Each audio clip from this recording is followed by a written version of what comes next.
The night Harrison Blackwood's Bentley screeched to a halt on that rain-soaked highway, a broken woman's whispered plea, "Please don't hit me, I'm already hurt," would shatter everything he thought he knew about love, justice, and second chances.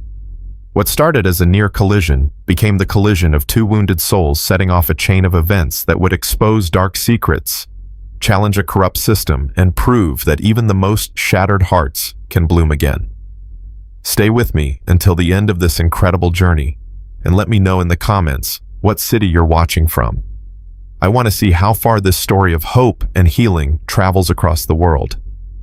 The rain hammered against the windshield of Harrison Blackwood's midnight blue Bentley, like bullets from heaven, each drop exploding into fractured diamonds under the sweep of his headlights. The highway stretched endlessly before him, a black ribbon cutting through the Connecticut countryside, while classical music played softly from the premium sound system, a stark contrast to the storm raging both outside and within his chest.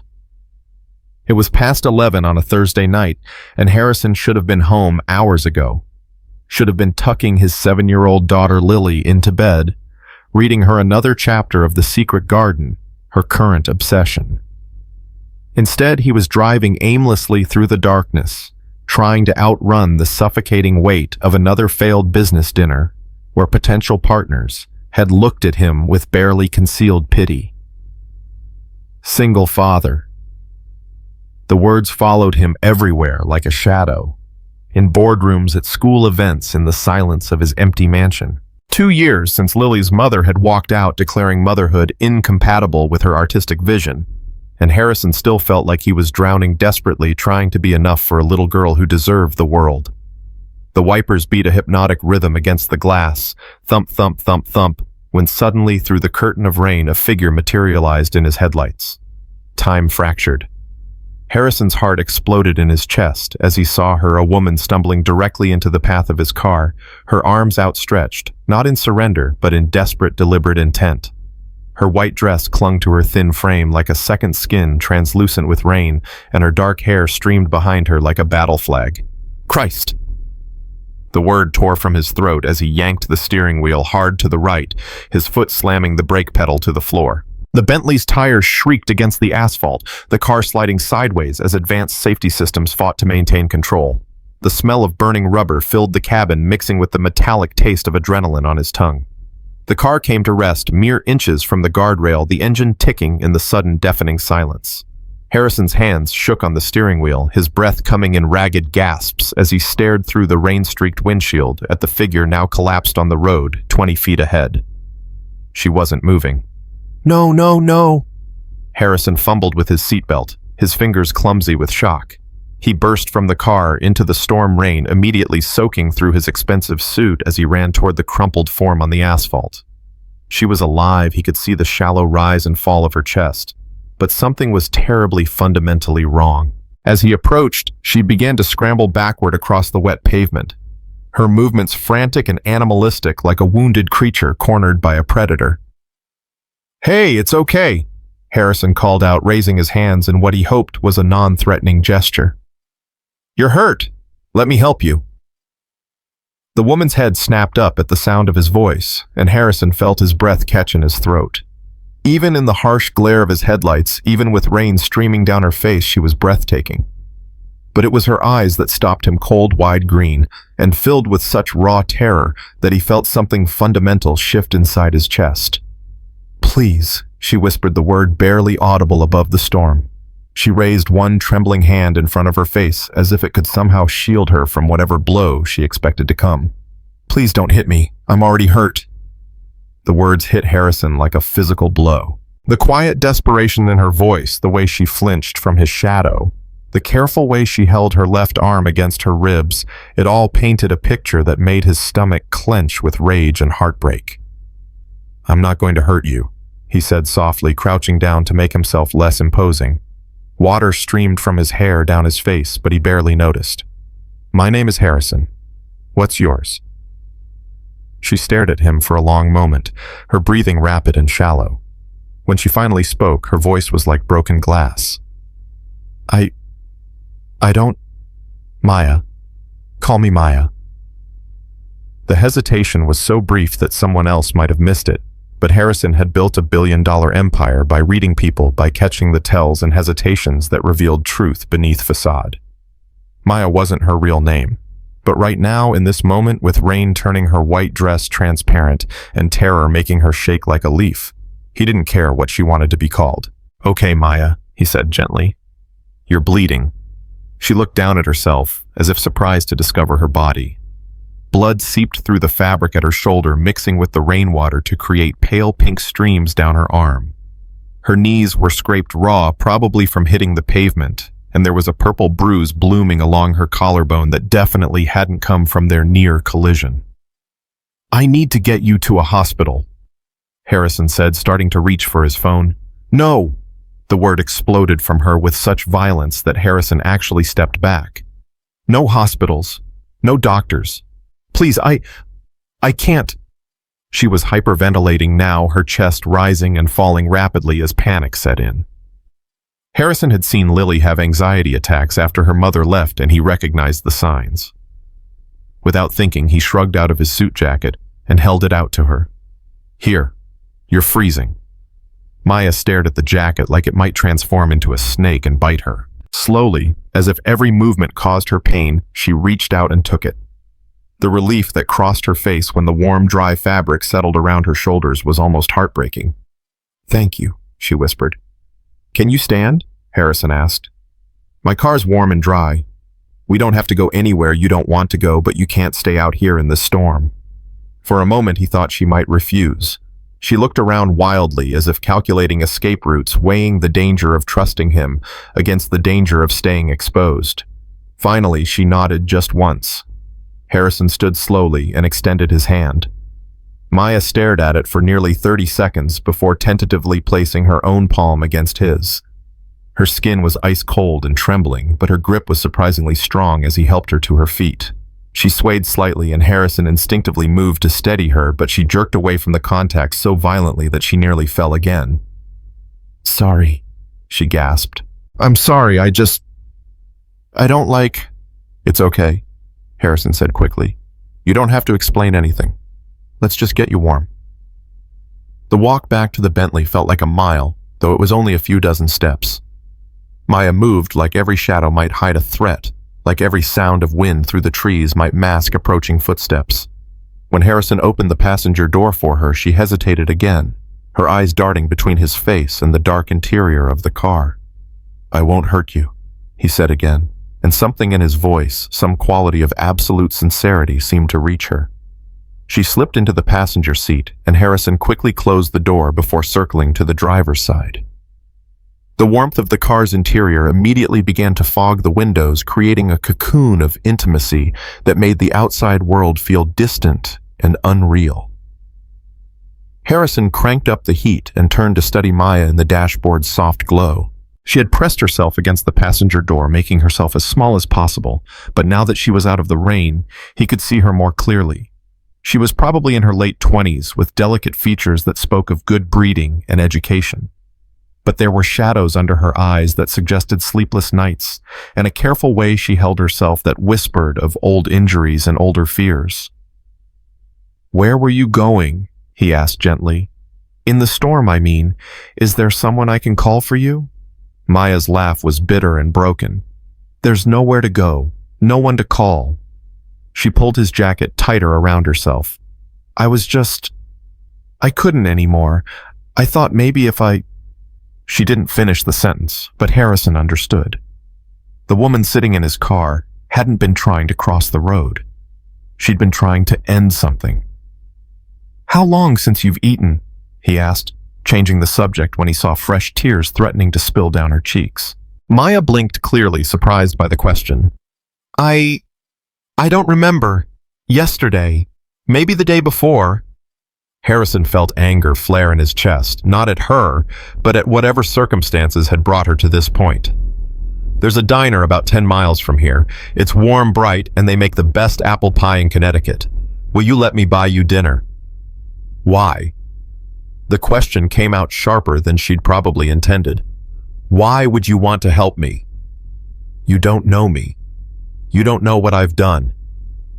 Harrison was quiet for a long moment, watching the rain trace paths down the windshield. When he finally spoke, his voice was soft but certain. Because 2 years ago, I was so lost in my own pain that I almost missed the most important thing in my life. My daughter. And someone helped me find my way back. He turned to meet her eyes. Maybe it's my turn to help someone else. Maya studied his face in the green glow of the dashboard, searching for deception, for hidden motives. Whatever she saw there must have satisfied her because she nodded slowly. "Okay," she whispered, "but just for a little while." Harrison put the car in drive and they pulled back onto the empty highway. The storm was beginning to ease the violent drumming of rain on the roof, settling into a gentler patter. In the comfortable warmth of the car with soft music playing and the highway stretching endlessly ahead, Maya gradually began to relax. "Tell me about your daughter," she said suddenly, her voice barely audible above the hum of the engine.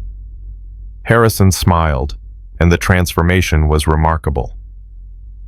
The stern businessman, the careful single father, fell away, replaced by someone younger and infinitely more hopeful. Her name is Lily. She's 7, and she's... He paused, searching for words. She's everything. Brilliant, funny, stubborn as a mule. She wants to be a botanist when she grows up because she's convinced that plants have feelings and she wants to help them communicate better. Despite everything, Maya smiled, the first genuine expression Harrison had seen from her. "That sounds wonderful." "She sounds wonderful." "She is." Harrison's voice grew soft. "But she misses having a mother. I try to be enough, but sometimes I feel like I'm failing her." "You're not," Maya said with surprising conviction.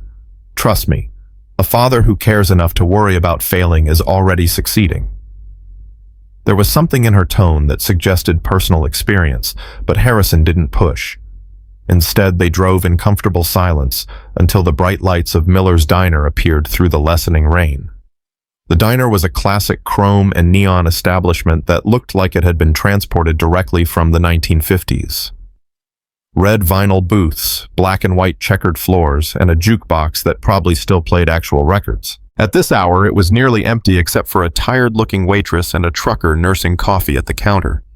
Maya hesitated again before getting out of the car, but Harrison waited patiently, not rushing her decision. Finally, she pushed open the door and stepped into the night air.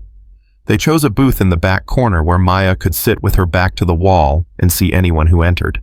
She kept Harrison's jacket wrapped around her shoulders, and he noticed she'd chosen the seat that gave her the clearest view of the exit. The waitress, a woman in her 50s with kind eyes and graying hair, pulled back in a practical ponytail, approached their table with a pot of coffee and 2 mugs. "Rough night?" she asked, taking in Maya's bedraggled appearance with obvious concern but no judgment. "You could say that," Harrison replied. "Could we get some hot soup and maybe some of that apple pie I've heard about?" "Coming right up, honey." Then the waitress filled their mugs with steaming coffee. "You just sit tight and warm up." As she walked away, Maya wrapped her hands around her mug, letting the heat seep into her fingers. "She's nice," she observed quietly. "Most people are when you give them the chance," Harrison said.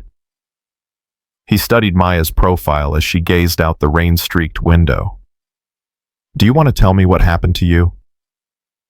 Maya was quiet for so long that Harrison thought she might not answer. When she finally spoke, her voice was distant, as if she were recounting someone else's story. "I was married," she said, "to a man who seemed perfect on the outside, successful, respected, charming." She touched the bruise on her collarbone unconsciously, but behind closed doors he was different. He said I was sick, that I needed his help, his treatment. Harrison's hands clenched around his coffee mug. "He's a doctor. Psychiatrist.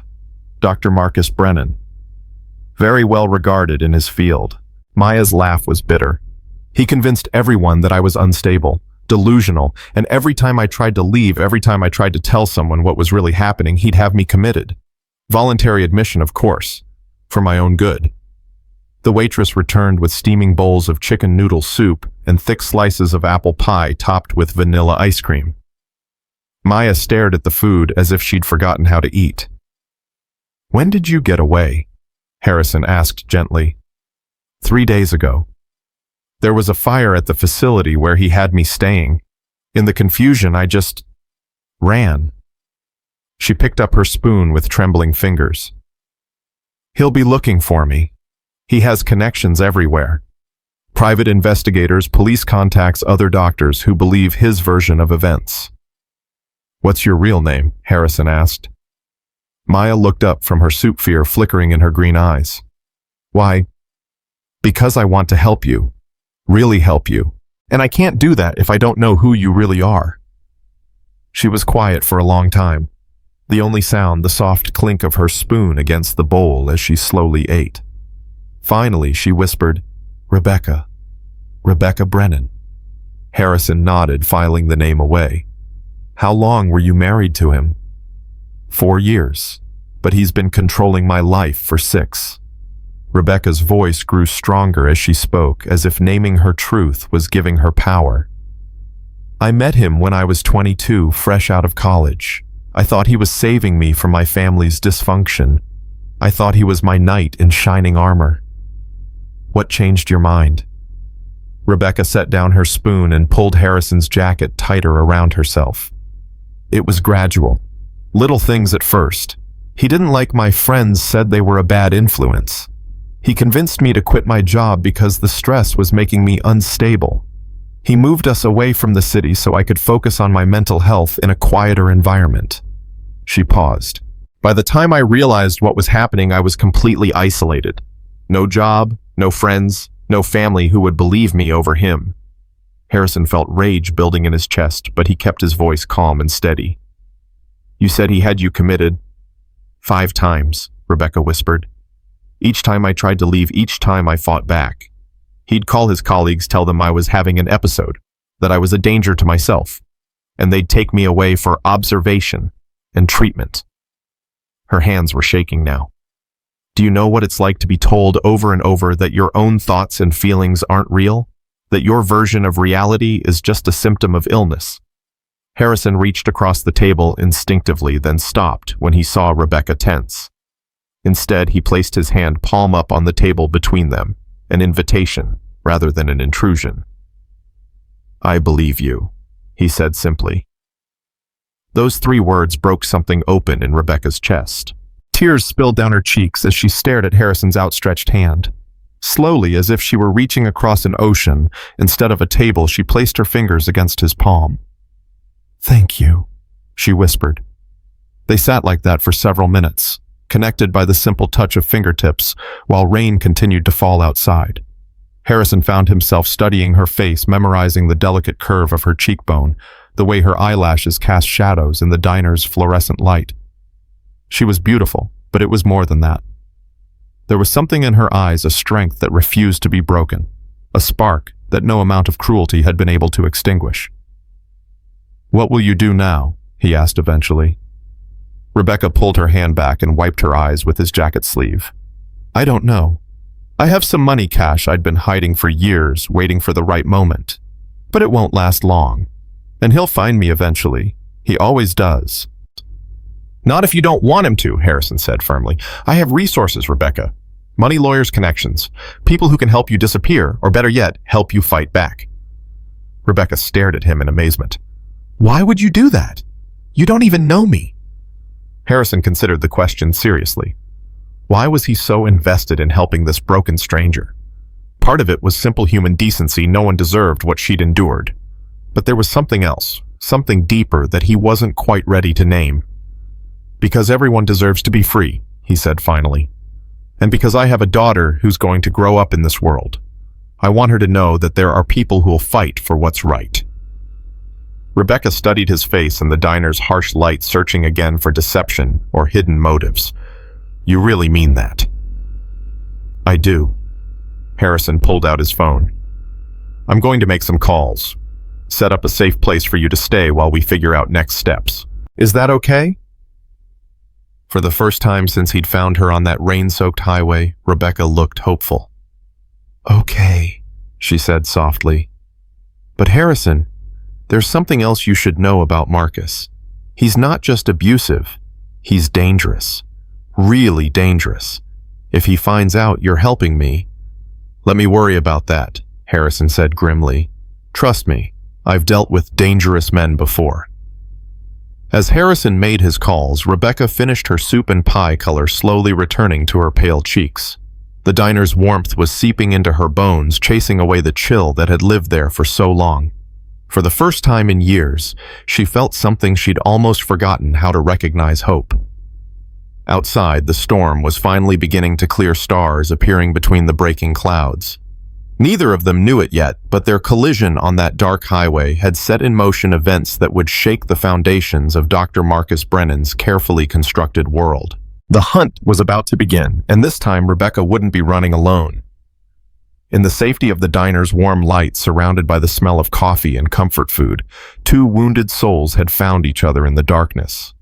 And sometimes that's exactly how the most extraordinary love stories begin, not with flowers and poetry, but with whispered pleas for help and the simple revolutionary act of believing someone's truth. The night that had started with near tragedy was transforming into something else entirely, something that felt like the beginning of everything. The drive to Harrison's estate took them through winding country roads lined with ancient oaks, their branches creating a cathedral of shadows in the pre-dawn darkness. Rebecca sat quietly in the passenger seat, watching the world pass by through rain-streaked windows, still clutching Harrison's jacket around her shoulders, like armor against the unknown. "Tell me about where we're going," she said softly, breaking the comfortable silence that had settled between them since leaving the diner. Harrison glanced at her, noting the careful way she held herself, ready to bolt at the first sign of danger. "It's just my home. Nothing fancy, well, maybe a little fancy. But it's safe, private. Lily and I live there with Mrs. Chen, our housekeeper. She's been with us since Lily was born." "And you trust her?" "With my life, with Lily's life." Harrison's voice carried absolute certainty. "She's family." Rebecca nodded, some of the tension leaving her shoulders. "What will you tell them about me?" It was a fair question, and Harrison had been wrestling with it during the drive. How do you explain finding a broken woman on a highway? How do you introduce someone who's running from horrors most people couldn't imagine? The truth. He said simply, that you're someone who needs help and we're going to give it to you. They turned through tall iron gates that opened automatically, recognition sensors reading the Bentley's approach. The driveway curved through perfectly manicured grounds past a small lake that reflected the estate's lights like scattered diamonds. When the house came into view, Rebecca's breath caught in her throat. It was beautiful, a sprawling colonial mansion of warm brick and white columns with ivy climbing the walls and lights glowing softly in multi-paned windows. But more than its grandeur, there was something welcoming about it, something that spoke of home rather than mere wealth.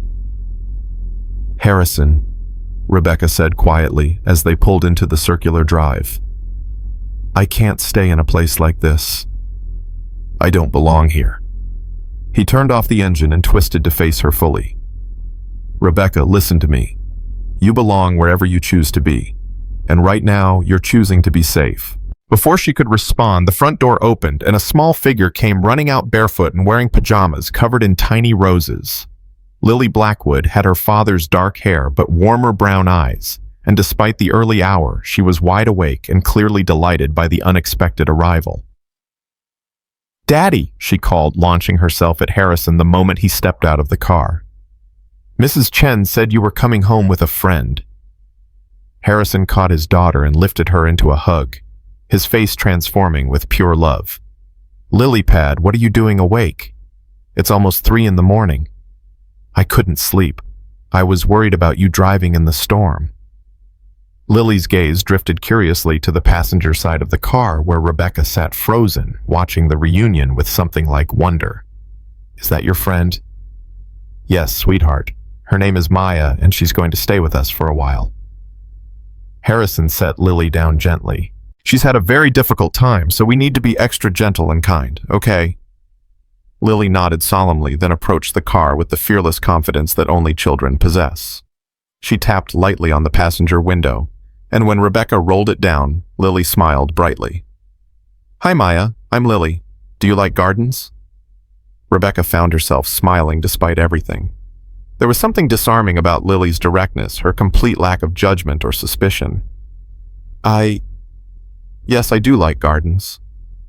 Good. Ours is really sad right now because nobody knows how to take care of it properly. Mrs. Chen tries, but she says plants don't speak Chinese and she doesn't speak plant. Lily giggled at her own joke. Maybe you could help. Lily, Harrison said gently, let's get Maya inside first. She's been out in the rain.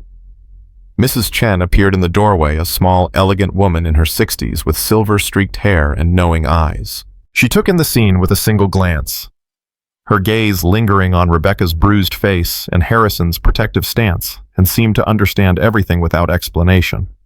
Miss, she said warmly, approaching the car, you come inside now. Hot bath, warm clothes, proper meal. Everything else can wait until morning. The simple kindness in her voice nearly undid Rebecca completely. She'd grown so accustomed to suspicion and judgment that genuine care felt almost foreign. Slowly, she got out of the car, Harrison's jacket still wrapped around her shoulders. Thank you, she whispered. I don't want to be any trouble. Mrs. Chen made a dismissive noise. Trouble is when Mr. Harrison brings home business associates who expect 5-course meals at midnight. You are not trouble. They moved toward the house together, Lily chattering excitedly about everything she wanted to show Maya: her room, her books, the sad garden, the family of rabbits that lived under the back porch. Rebecca found herself drawn into the child's enthusiasm, despite her exhaustion and fear. The interior of the house was as welcoming as its exterior promised. Warm hardwood floors, comfortable furniture that invited relaxation rather than demanded reverence. And photographs everywhere, Lily at various ages. Harrison and Lily together, family moments captured in silver frames. It was a home where love lived, and Rebecca felt something inside her chest crack open at the sight of it. The blue guest room is ready, Mrs. Chen said, leading them up a sweeping staircase. Hot water in the bathroom, and I'll bring up some clothes. You look about my daughter's size. She left things here from her last visit. The guest room was painted in soft blues and whites with a 4-poster bed piled high with fluffy comforters and pillows. French doors opened onto a small balcony overlooking the grounds, and there were fresh flowers on the nightstand, white roses that filled the room with their subtle fragrance. It's beautiful, Rebecca said, her voice thick with emotions she couldn't name. Bathroom is through there. Mrs. Chen pointed to a door on the far wall. Clean towels, everything you need. Take your time. After Mrs. Chen left to gather clothes, and Lily was dispatched back to bed with promises they'd talk more in the morning. Harrison lingered in the doorway. Rebecca stood in the middle of the room, looking lost and overwhelmed. Are you sure about this? She asked quietly. You don't really know anything about me. For all you know, I could be the dangerous one. Harrison studied her face, the exhaustion in her green eyes, the careful way she held herself, the fading bruises that told their own story. I know enough, he said simply. I know you were willing to throw yourself in front of a car rather than face whatever you were running from. I know you're brave enough to trust a stranger when you had every reason not to. And I know that my daughter likes you, and Lily has excellent judgment about people. Rebecca's eyes filled with tears again. I haven't been around children in so long. I'd forgotten how honest they are. Lily doesn't know how to be anything else, Harrison said with a soft smile. Get some rest, Rebecca. Tomorrow we'll figure out what comes next. He turned to leave, then paused. And Rebecca, you're safe here. I promise you that. After he left, Rebecca stood alone in the beautiful room, trying to absorb the reality of her situation. Hours ago, she'd been ready to end everything, convinced there was no escape from the nightmare her life had become. Now she was standing in a mansion surrounded by kindness from strangers who owed her nothing. The hot bath was a revelation. Rebecca sank into the deep tub, letting water heated to the perfect temperature wash away days of fear and filth. She'd grown so accustomed to cold showers and scratchy institutional soap that the luxury of scented bath oils and soft towels felt almost sinful. When she emerged, she found clothes laid out on the bed, soft jeans, a cream-colored cashmere sweater, and undergarments still in their packages. Everything fit perfectly, and for the first time in years, Rebecca caught a glimpse of who she used to be in the mirror. not the terrified, broken woman she'd become, but someone younger, stronger, more alive. Sleep came easier than she'd expected, aided by exhaustion, and the first sense of true safety she'd felt in years. She dreamed of gardens and rain, of a little girl's laughter, and a man's gentle voice promising protection. She woke to sunlight streaming through the French doors and the sound of voices in the garden below. Padding to the balcony, she looked down to see Harrison and Lily working among the flower beds, both wearing gardening gloves and discussing something with great seriousness. "The roses need pruning," Lily was saying, her small hands gentle on a struggling bush. "And I think this one is sick. See how yellow the leaves are." "You're right," Harrison agreed, though Rebecca could tell from his expression that he was as lost as Mrs. Chen when it came to plant care. "Maybe Maya will know what to do." "She will," Lily said with absolute confidence. "She has plant eyes." Plant eyes. You know the way some people can look at plants and understand what they need? Grandma Rose had plant eyes. She could make anything grow. Rebecca's heart clenched at the casual mention of someone who clearly wasn't around anymore, but Harrison's voice was steady when he replied. "I think you might have plant eyes too, Lily Pad. Maybe, but I think Maya's are stronger." Rebecca found herself smiling as she watched them work together. There was something deeply peaceful about the scene, something that spoke to a part of her soul that had been dormant for years. Without conscious thought, she found herself studying the garden with professional eyes, cataloging problems and solutions. The roses did need pruning, and several showed signs of black spot disease. The perennial beds were overgrown and competing for nutrients. The irrigation system appeared inadequate for the summer heat. But underneath the neglect, she could see the bones of what had once been a spectacular garden. A soft knock at her door interrupted her observations. "Maya," Lily's voice called. "Are you awake? Mrs. Chen made pancakes." Rebecca quickly dressed and opened the door to find Lily bouncing with excitement, her hair in messy pigtails and dirt under her fingernails from her morning gardening efforts. "Good morning," Rebecca said, finding herself genuinely happy to see the child. "How long have you been awake?" "Forever." "Well, since 6. Daddy says that's too early to wake people up, but I was so excited about showing you everything." Lily grabbed Rebecca's hand with the easy affection of a child who'd never learned to fear strangers. "Come on, you have to see the breakfast room."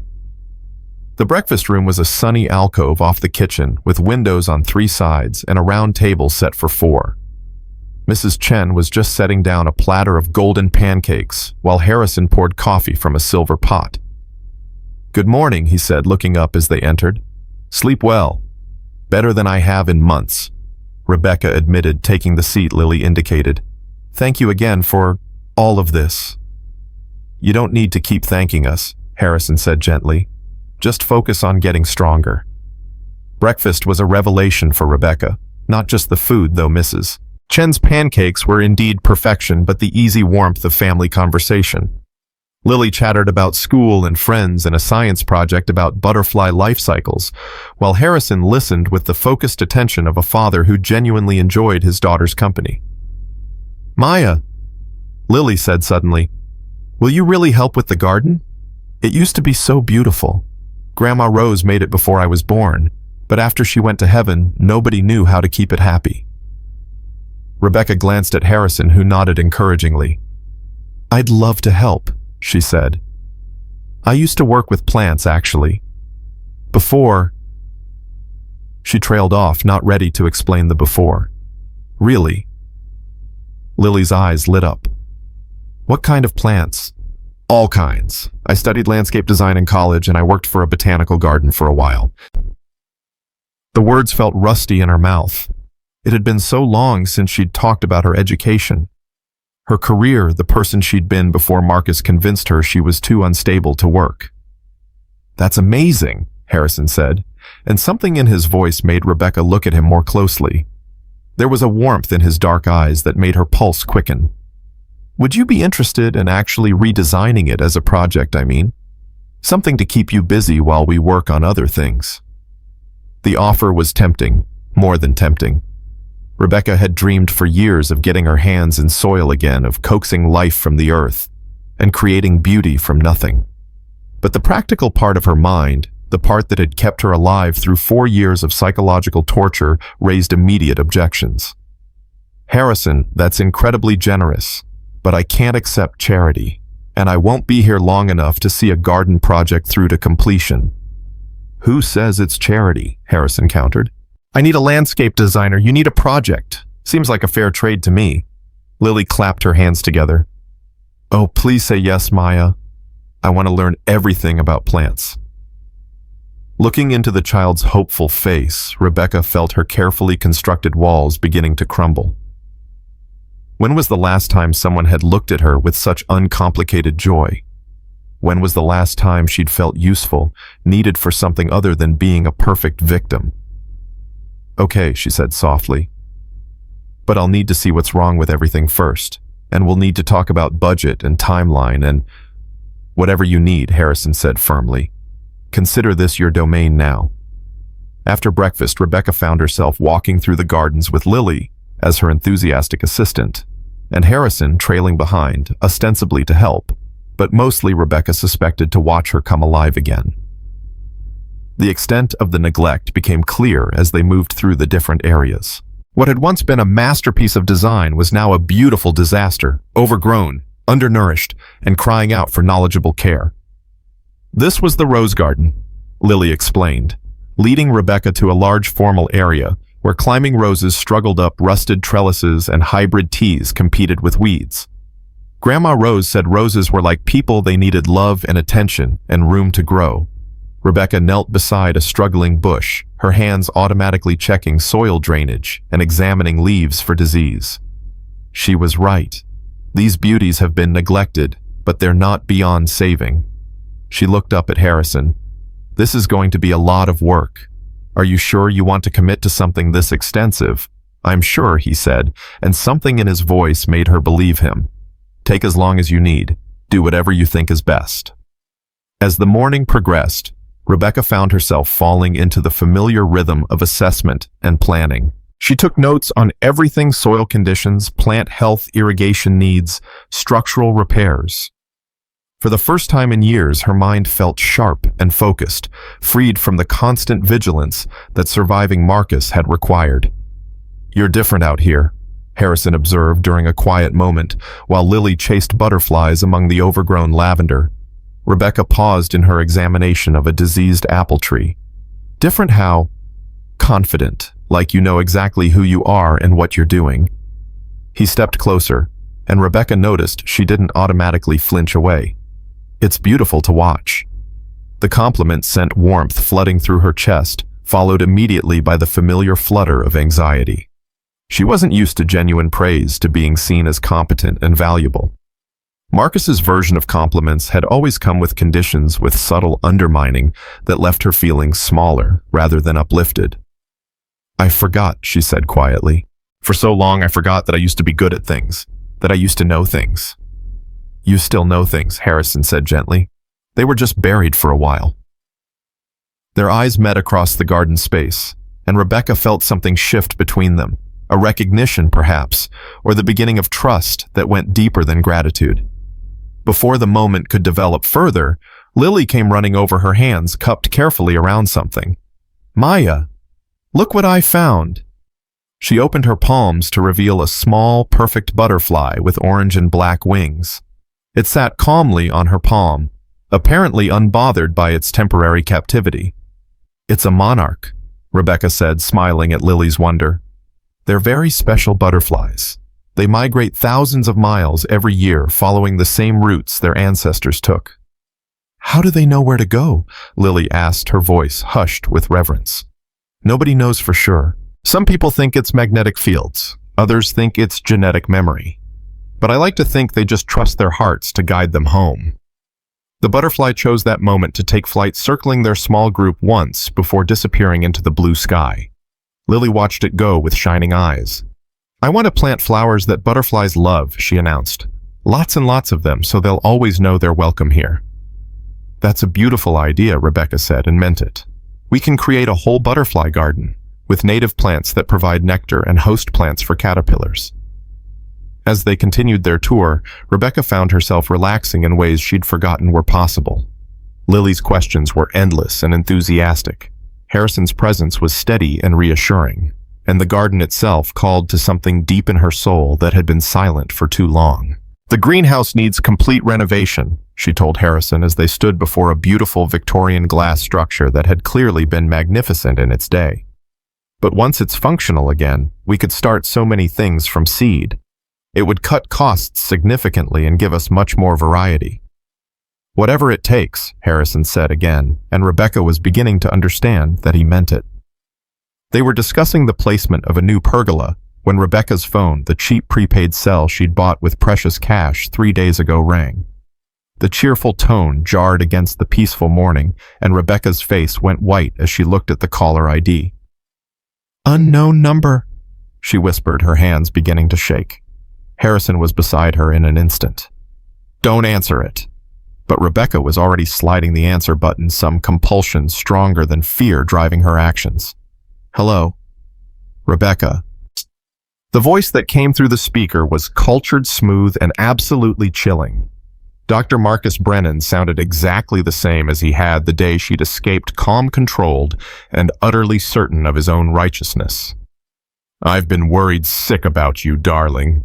Lily looked up from where she'd been examining a struggling hydrangea, confusion clear on her young face. Harrison moved protectively closer to both of them, his jaw set in grim lines. "How did you get this number?" Rebecca's voice was barely a whisper. Marcus's laugh was soft and indulgent, the sound of a parent correcting a foolish child. "Oh, sweetheart, you know I have resources. Did you really think you could just disappear, that you could function on your own in your condition?" "I'm fine," Rebecca said, but the words came out shaky and uncertain. "Are you? Because from what I understand, you're already involving innocent people in your delusions. A little girl. Rebecca, you're putting a child at risk with your instability." Rebecca's gaze flew to Lily, panic flooding her system. How did he know about Lily? How much did he know? "I'm not," she started, but Marcus cut her off. "I'm coming to bring you home, darling. Back where you belong, where you can get the help you need. Fight me on this, and I'll have to involve the authorities. And we both know how that usually goes, don't we?" The line went dead, leaving Rebecca staring at the phone with terror written across her face. Her breathing was becoming rapid and shallow, and Harrison could see the panic attack building. "Rebecca," he said firmly, placing himself directly in her line of sight. "Look at me. Just look at me." But Rebecca was spiraling, lost in the familiar vortex of helplessness and fear that Marcus's voice always triggered. "He knows about Lily," she gasped. "He knows I'm here. I have to leave. I have to leave right now before he—" "You're not going anywhere," Harrison said, his voice carrying absolute authority. "Lily, sweetheart, can you run inside and ask Mrs. Chen to call my attorney? Tell him it's urgent."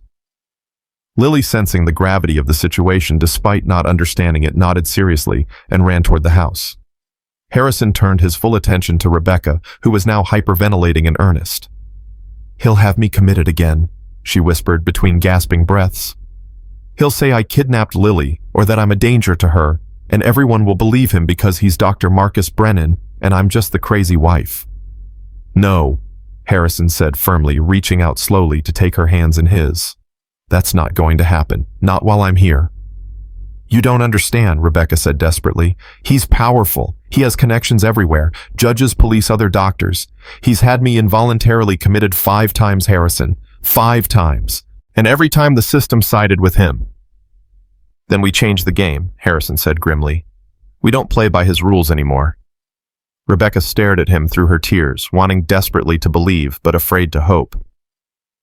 How do you fight someone who owns the system?"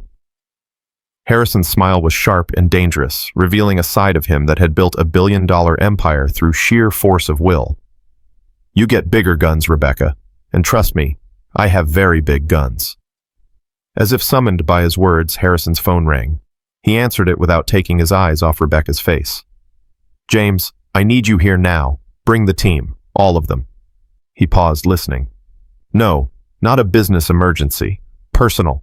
Someone is threatening my family and we're going to end it. The word family sent a shock through Rebecca's system. Was that what she was to them already? Despite knowing her for less than 12 hours. Despite her baggage and her danger and her broken pieces. Harrison, she said quietly, you don't have to do this. I can just disappear again, find somewhere else to go. And then what? Harrison challenged. You run for the rest of your life. You let him win. You give up on ever having the life you deserve. Rebecca was quiet for a long moment, thinking of the butterfly Lily had held so gently, thinking of its incredible journey home against impossible odds. I don't remember what I deserve anymore. Then let us remind you, Harrison said softly. Let us show you what it looks like when people fight for you instead of against you. In the distance, they could hear cars pulling up the driveway, Harrison's legal team arriving with the speed that unlimited resources could command. But for now, in the quiet garden with sunlight streaming through the trees and the promise of battle ahead, Rebecca felt something she hadn't experienced in years. She felt like she might be worth fighting for. The war room that Harrison's library had become buzzed with quiet intensity as his legal team spread documents across the mahogany table. Rebecca sat in a leather chair by the window watching luxury sedans arrive in the circular drive, each one disgorging another specialist in Harrison's rapidly assembled army. She felt simultaneously protected and exposed, like standing in the eye of a hurricane while forces gathered around her. That's David Chen, no relation to Mrs. Chen, Harrison explained quietly, nodding toward a sharp-featured man in his 40s, who was directing younger associates with crisp efficiency. Best litigation attorney on the East Coast. The woman with him is Sarah Martinez, our private investigator. If there's dirt to be found on your husband, she'll find it. Rebecca watched the professionals move with practiced precision, setting up laptops and secure phone lines, transforming the peaceful library into a command center. This must be costing you a fortune. Money well spent, Harrison said firmly. Besides, something tells me we're going to recover every penny from Dr. Brennan before this is over. Mrs. Chen appeared in the doorway with Lily beside her, the child's face serious but determined. Mr. Harrison, the gentleman from the security company, is here, and Lily has something she wants to say. Lily stepped forward, her small chin raised defiantly. Maya, I heard what that bad man said on the phone. He said mean things about you, and that's not okay. Daddy always says families protect each other, and you're family now. The simple declaration hit Rebecca like a physical blow. This child, who'd known her for less than 24 hours, was claiming her as family, with the fierce loyalty that only the very young possessed. Rebecca knelt down to Lily's level, her throat tight with emotion. Lily, sweetheart, that man might try to cause trouble for your daddy if he helps me. I don't want you or him to get hurt because of me. Lily's expression grew even more serious. Maya, do you know the story of the lion and the mouse? Rebecca nodded, confused by the apparent non sequitur. The mouse helped the lion even though the lion was big and strong and the mouse was little and scared. Sometimes little people can do big things. Lily glanced at her father, who was watching the exchange with a soft smile. And sometimes when you help someone, they help you back in ways you don't expect. The wisdom from such a small person was humbling. Rebecca found herself thinking of the butterfly again, of impossible journeys guided by instinct and faith. Maybe Lily was right. Maybe fighting back was just another kind of migration following an internal compass toward something better. Okay, Rebecca said quietly, but we do this together. No more secrets, no more trying to protect each other by leaving. We face whatever comes as a team. Promise, Lily asked, extending her small pinky finger. Rebecca linked her finger with Lily's, sealing the pact. Promise. David Chen approached them with a thick folder in his hands and the focused intensity of a shark scenting blood. Ms. Brennan, we need to discuss strategy. I've pulled your husband's public records, and there are some interesting inconsistencies we can exploit. They moved to the table where Sarah Martinez had spread out surveillance photos and financial documents. Rebecca's stomach clenched as she saw images of Marcus at various public events, medical conferences, charity galas, political fundraisers. He looked exactly as she remembered handsome distinguished the picture of professional success. Dr. Brennan has built his career on being the compassionate expert in treating difficult women. Sarah explained, her voice dripping with distaste. He's written papers on treatment-resistant personality disorders, speaks at conferences about managing delusional patients. Very well respected in his field. Which makes him harder to discredit, Rebecca said, sinking into her chair. Who's going to believe that this pillar of the psychiatric community is actually an abuser? His other patients, David said quietly, opening the folder. Sarah's been very busy since this morning. It seems Dr. Brennan has a pattern. Sarah pulled out a series of photographs, women of various ages, all sharing a similar look of haunted exhaustion. These are 5 women who were in his care over the past 8 years, all committed by husbands or family members, all mysteriously difficult to treat, all eventually released into situations where they had no support systems and couldn't speak out. Rebecca stared at the photos, seeing her own story reflected in each face. They'll be terrified to come forward. He'll have made sure of that.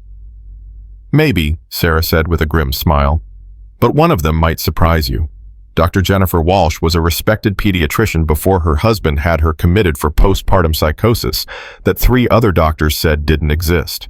She lost her medical license, her children, everything. But she's been quietly building a case against Brennan for 2 years.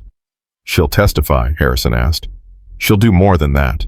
She's documented everything, recordings, medical records. She managed to copy communications between Brennan and the husbands who paid him to silence their wives. She's been waiting for someone with resources to help her make it stick. Rebecca felt something she hadn't experienced in years, hope mixed with righteous anger. He's done this to other women, destroyed other lives. Systematically, David confirmed, and we're going to systematically destroy him in return. But Rebecca, this won't be easy. The moment we file, he's going to come after you with everything he has. Are you prepared for that? Before Rebecca could answer, the security consultant, a former FBI agent named Michael Torres, entered the room with a device that looked like a small radar gun. Mr. Blackwood, we've completed the electronic sweep. Your property is clean, but Ms. Brennan's phone was definitely compromised. We found 3 different tracking applications. Rebecca's blood ran cold. He's been watching me this whole time. Listening too, Torres confirmed. Everything you've said since you got that phone has been recorded and transmitted, which means he knows about your location, your plans, everything. Harrison's face darkened with fury. How is that legal? It's not, David said grimly.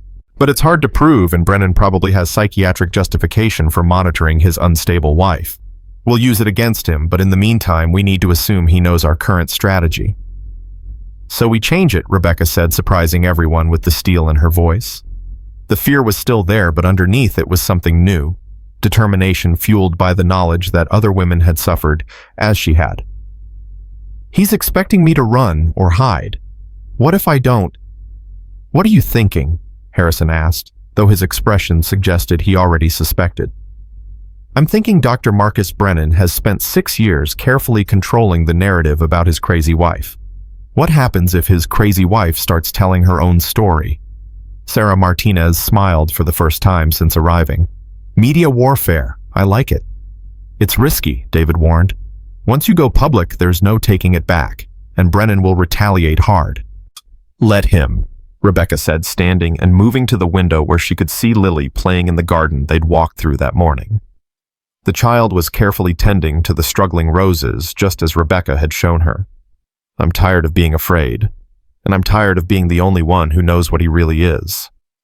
The next several hours passed in a blur of strategic planning. Harrison's team worked with military precision, reaching out to contacts in media, law enforcement, and the medical community. Rebecca found herself at the center of it all, no longer a victim to be protected, but a key strategist in her own liberation. Channel 8 wants an exclusive, Sarah reported, hanging up her phone. Their investigative team has been looking into psychiatric abuse for months. They're very interested in your story. The state medical board will launch an investigation if we provide sufficient evidence, David added. And I've got 3 other attorneys willing to represent Brennan's former patients pro bono. Rebecca felt the momentum building around her like a gathering storm. For 6 years, Marcus had held all the power, controlled every narrative. Now the tables were turning, and she was surprised by how ready she felt for battle. There's something else, she said quietly, causing the room to fall silent. Marcus keeps detailed files on all his patients. Not just medical records, personal information, financial details, family secrets, things he uses for leverage. If we could get access to those files, where does he keep them? Harrison asked. His home office. It's like a fortress, multiple lock security system, fireproof safe. But I know the combinations. He never changed them because he never thought I'd have the courage to use them. The room erupted in excited discussion as the implications sank in. Those files could contain evidence of abuse spanning years, maybe decades. They could expose a network of corruption that reached far beyond Marcus himself. Absolutely not, Harrison said firmly when someone suggested Rebecca could retrieve the files herself. It's too dangerous. It's the only way, Rebecca countered.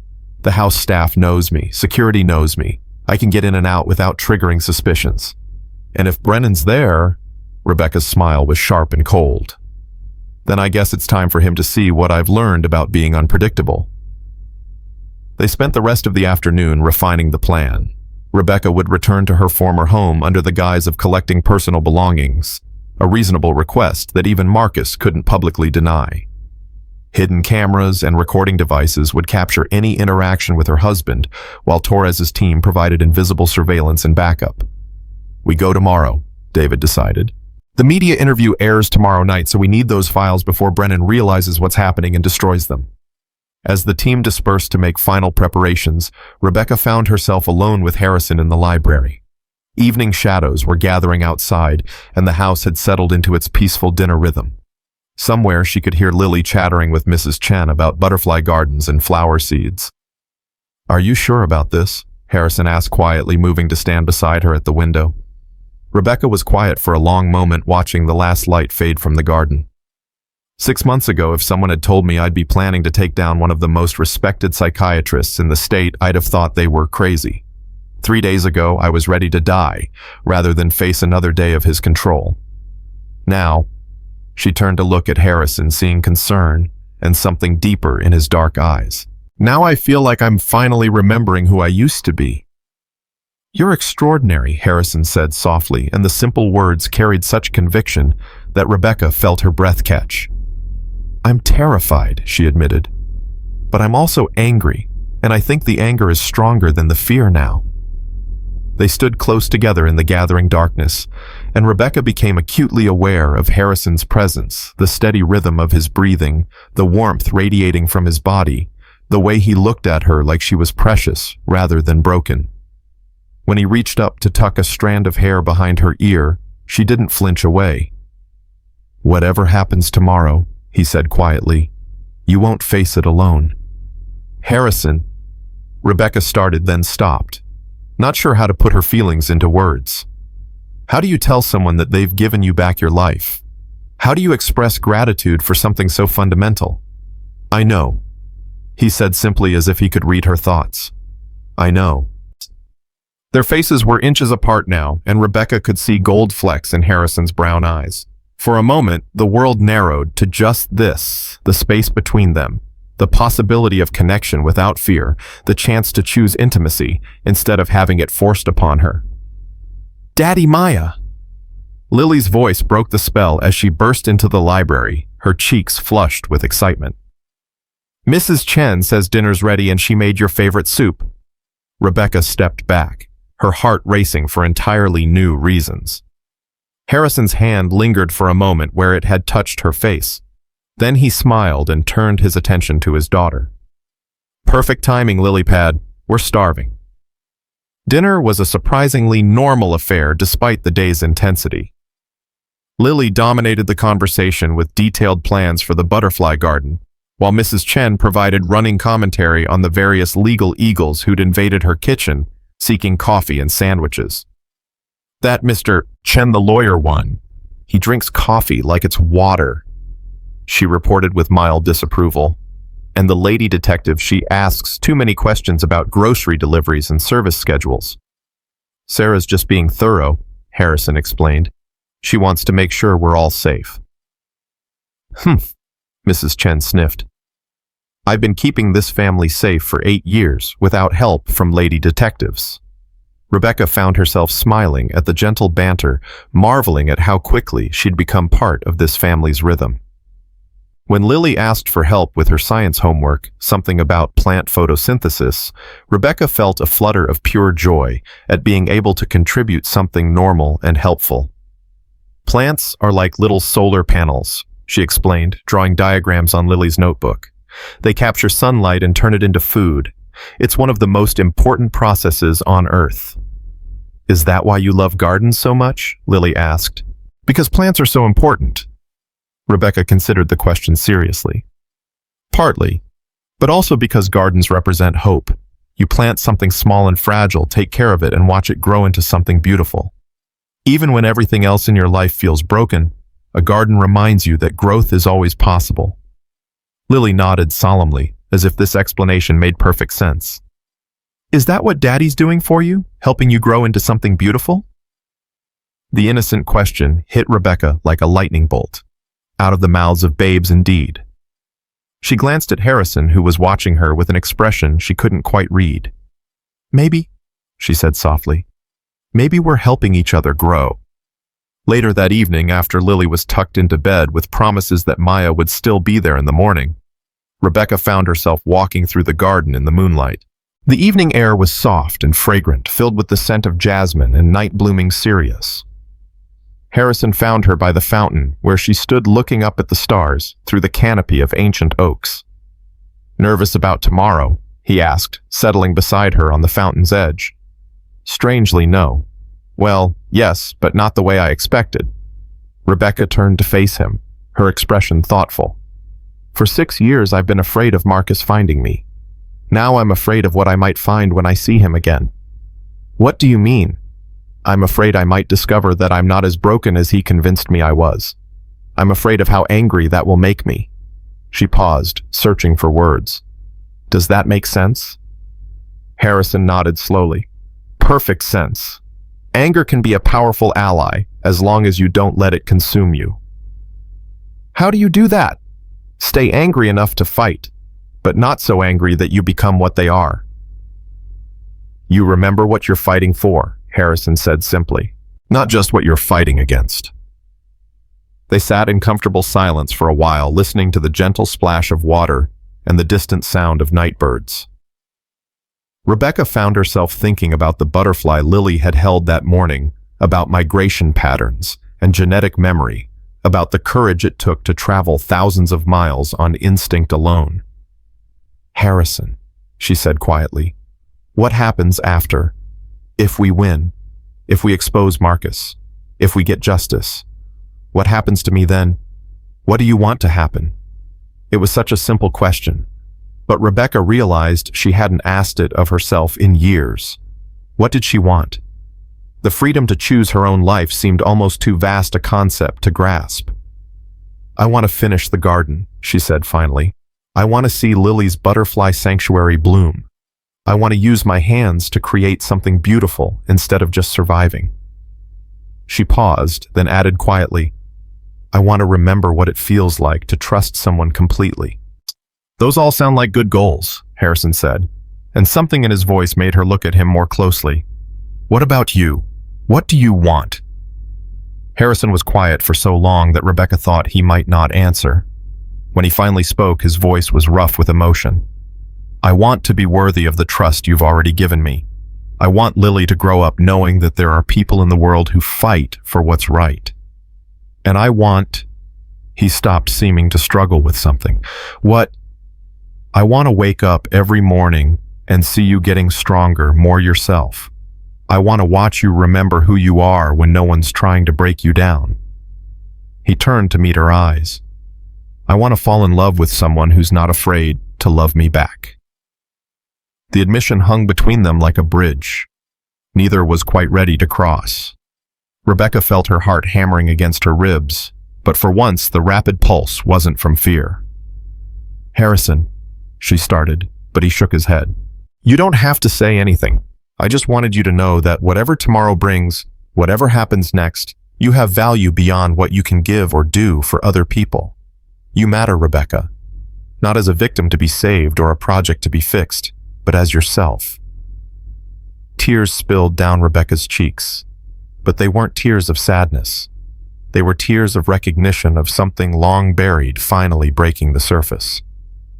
When Harrison reached out to wipe them away, she didn't pull back. "I'm not ready," she whispered. "I don't know if I'll ever be ready for everything that might mean."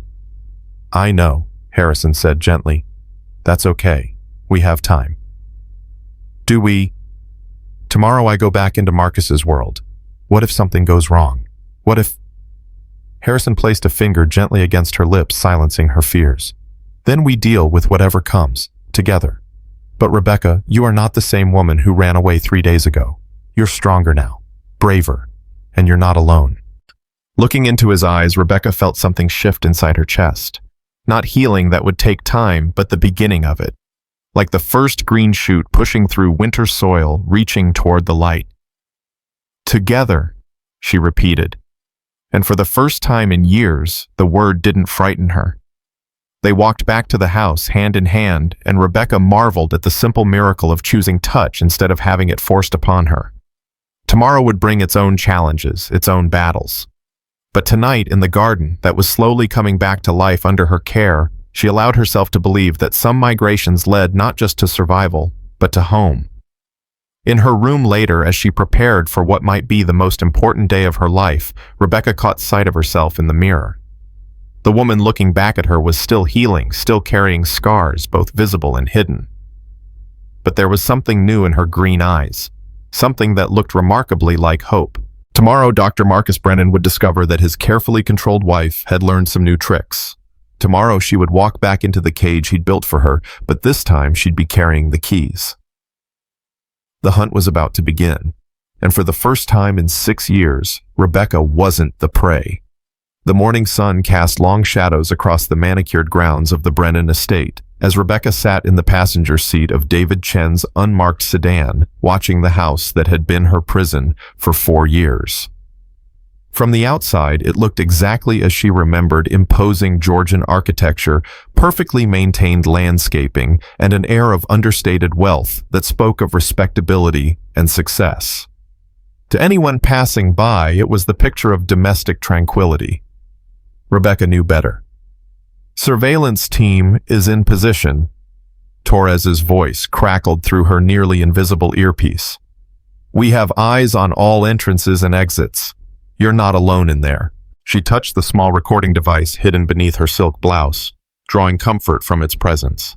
Everything Marcus said would be captured, every threat documented. After years of having her word dismissed as the ravings of an unstable woman, she would finally have proof. "Remember," David said quietly from the driver's seat, "you're here to collect personal belongings. Nothing more. If he becomes aggressive or tries to prevent you from leaving, we abort immediately."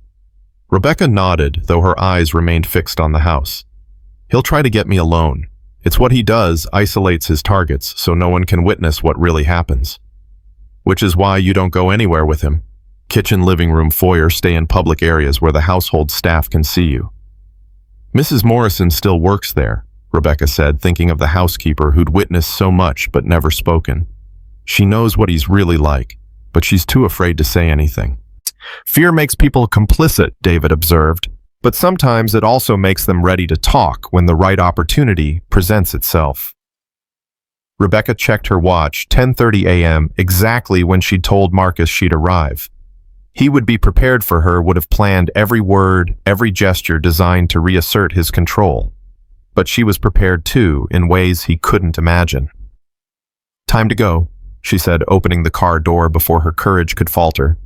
The walk up the familiar stone pathway felt surreal, like stepping back into a life that belonged to someone else. The gardens here were perfectly maintained, not a weed in sight, every hedge trimmed to geometric precision. It was beautiful in its way, but sterile, controlled, nothing like the wild, hopeful chaos of the garden she was creating with Lily.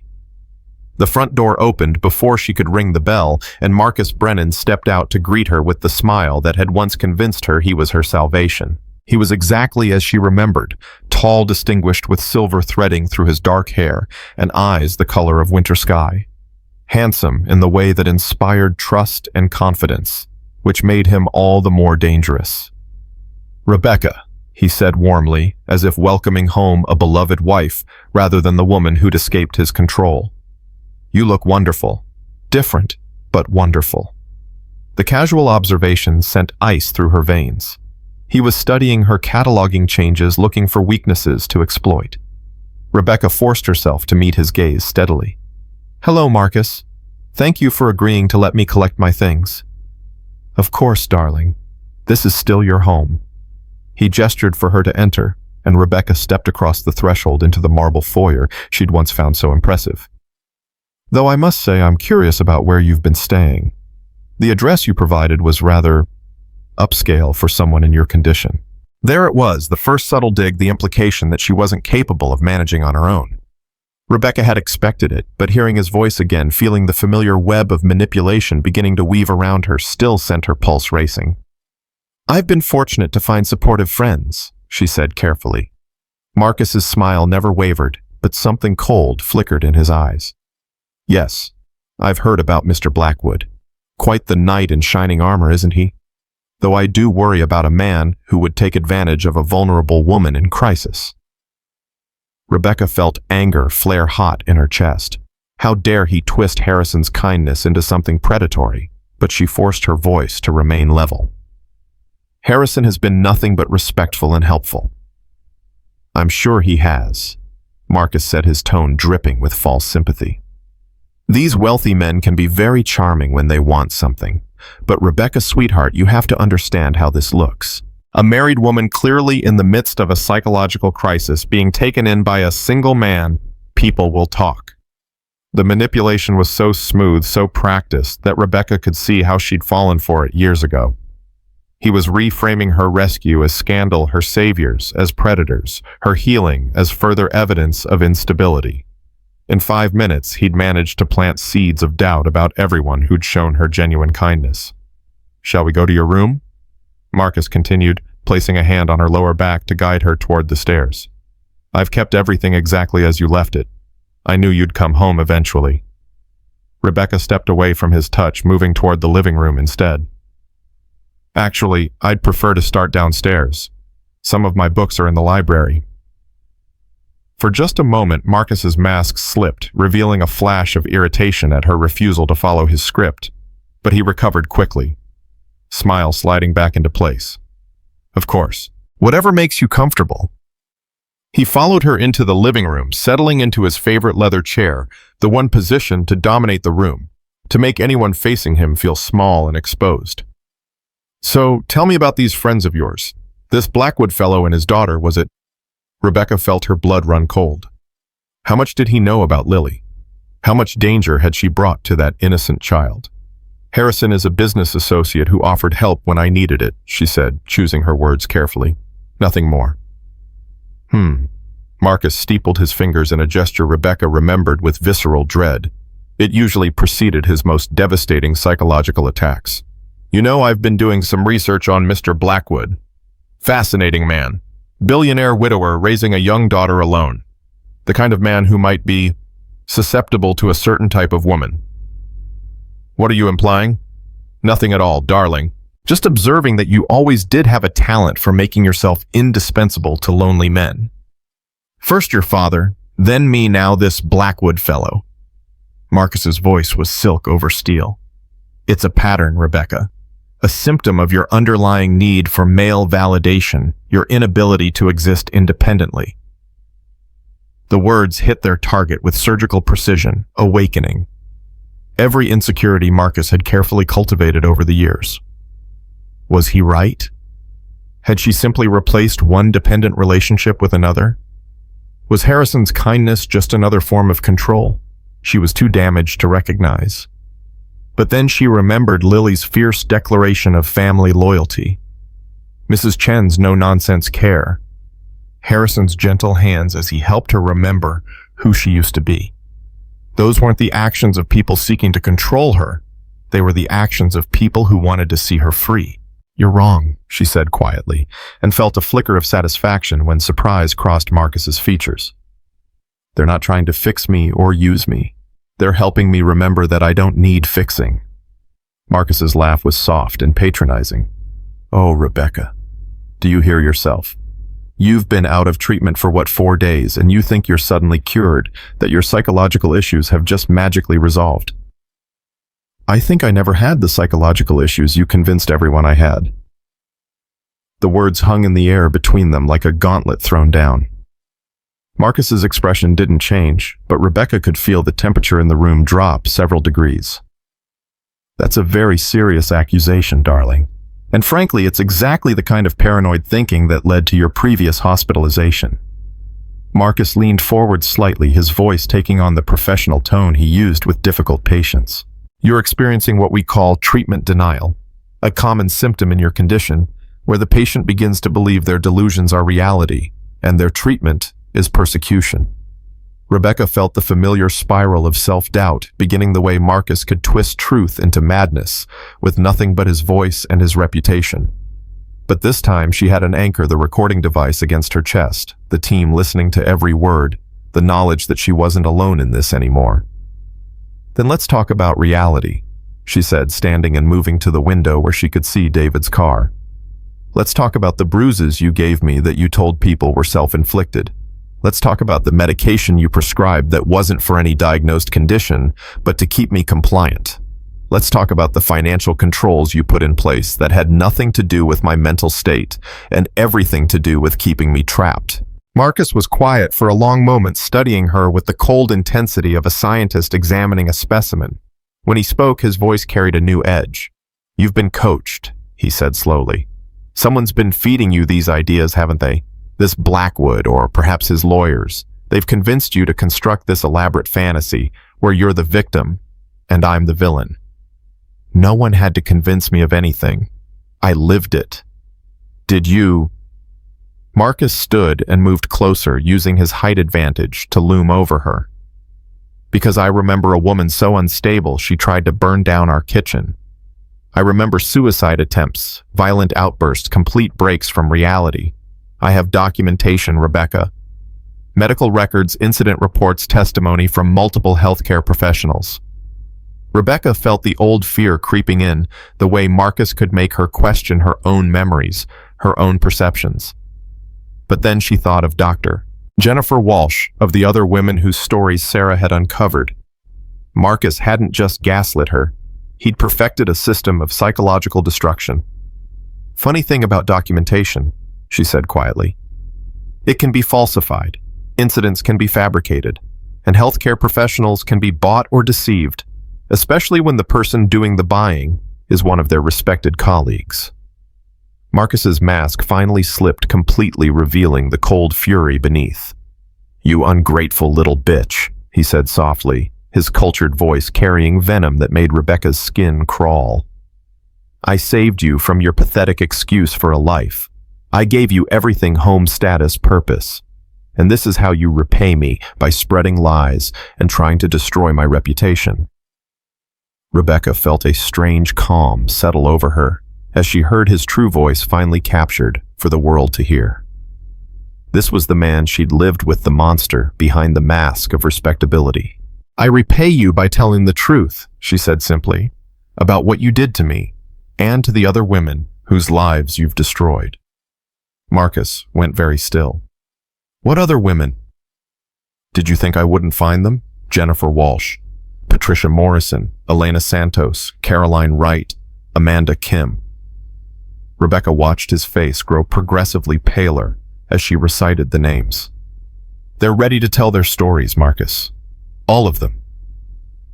For a moment, genuine fear flickered across Marcus's features before the mask slammed back into place. But it was too late. Rebecca had seen it, and more importantly, it was all being recorded.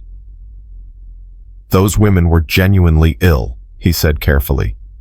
If they're making accusations, it's because their conditions have deteriorated further. Mental illness often presents as persecution complexes and false memory syndrome. Is that what you'll tell the state medical board when they investigate you, the media when they interview your victims, the police when they review the evidence we've gathered? Marcus moved so quickly Rebecca barely had time to react. One moment he was across the room, the next his hand was around her throat, pressing her back against the window. His face was inches from hers, twisted with rage and desperation. "You stupid, crazy bitch," he hissed. "You think anyone will believe you over me? I am Dr. Marcus Brennan. I have spent 15 years building my reputation, my practice, my life, and I will not let some delusional whore destroy everything I've worked for." Rebecca couldn't speak with his hand crushing her windpipe, but she didn't need to. Every word was being transmitted to the team outside, every moment of violence documented. For the first time in their relationship, Marcus was the one being recorded without his knowledge.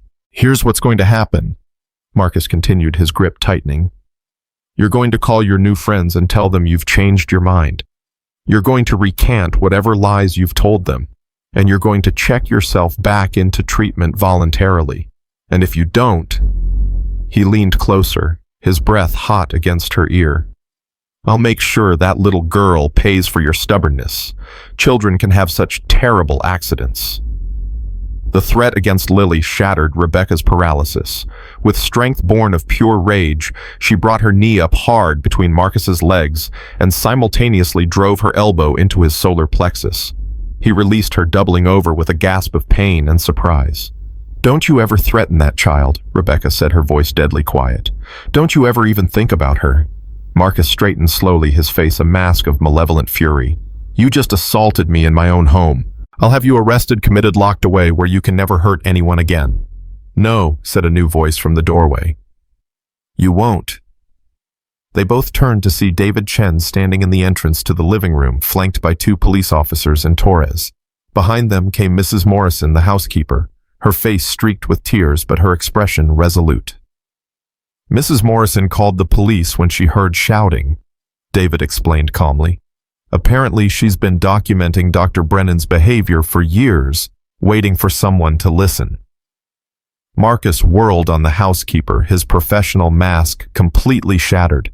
"You treacherous old witch. After everything I've done for you, given me nightmares," Mrs. Morrison said quietly. "Given me guilt for staying silent while you tortured that poor girl. I won't be silent anymore." One of the officers stepped forward, his expression grim. "Dr. Marcus Brennan, you're under arrest for domestic violence, assault, and conspiracy to commit fraud. You have the right to remain silent." As the Miranda rights were read, Marcus's gaze found Rebecca's across the room. For a moment, she saw him as he truly was not the respected doctor or the charming husband, but a small petty man whose power had come from his ability to make others believe they were powerless. "This isn't over," he said quietly, as the handcuffs closed around his wrists. "You have no idea what you've unleashed. I have friends, connections, resources. I will destroy you and everyone you care about." Rebecca met his gaze steadily, feeling no fear for the first time in 6 years. "You already tried to destroy me, Marcus. It didn't work, and now the whole world is going to see exactly what kind of monster you really are." As the police led Marcus away, Rebecca sank into the nearest chair, her legs suddenly too weak to support her. The adrenaline that had carried her through the confrontation was leaving her system replaced by a bone-deep exhaustion and the first tentative stirrings of genuine freedom. "You did it," David said, softly sitting beside her. "We got everything we need.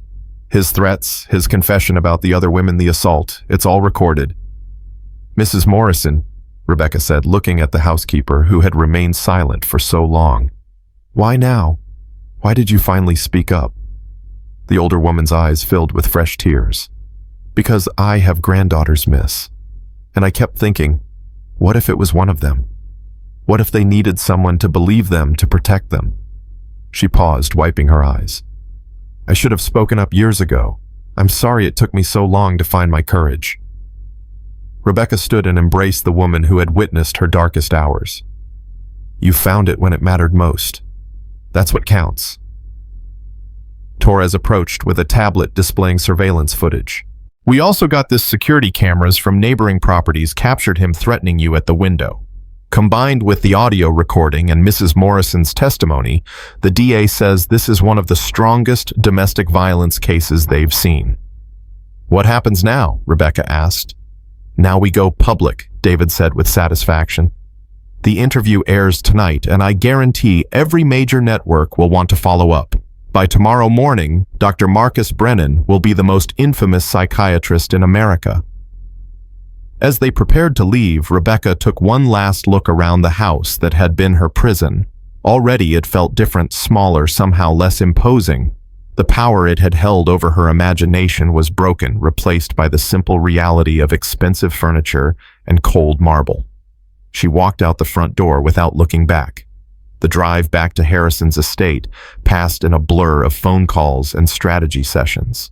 David was already fielding interview requests, while Sarah coordinated with the other victims, who had agreed to come forward. The momentum they'd hoped for was building faster than anyone had anticipated.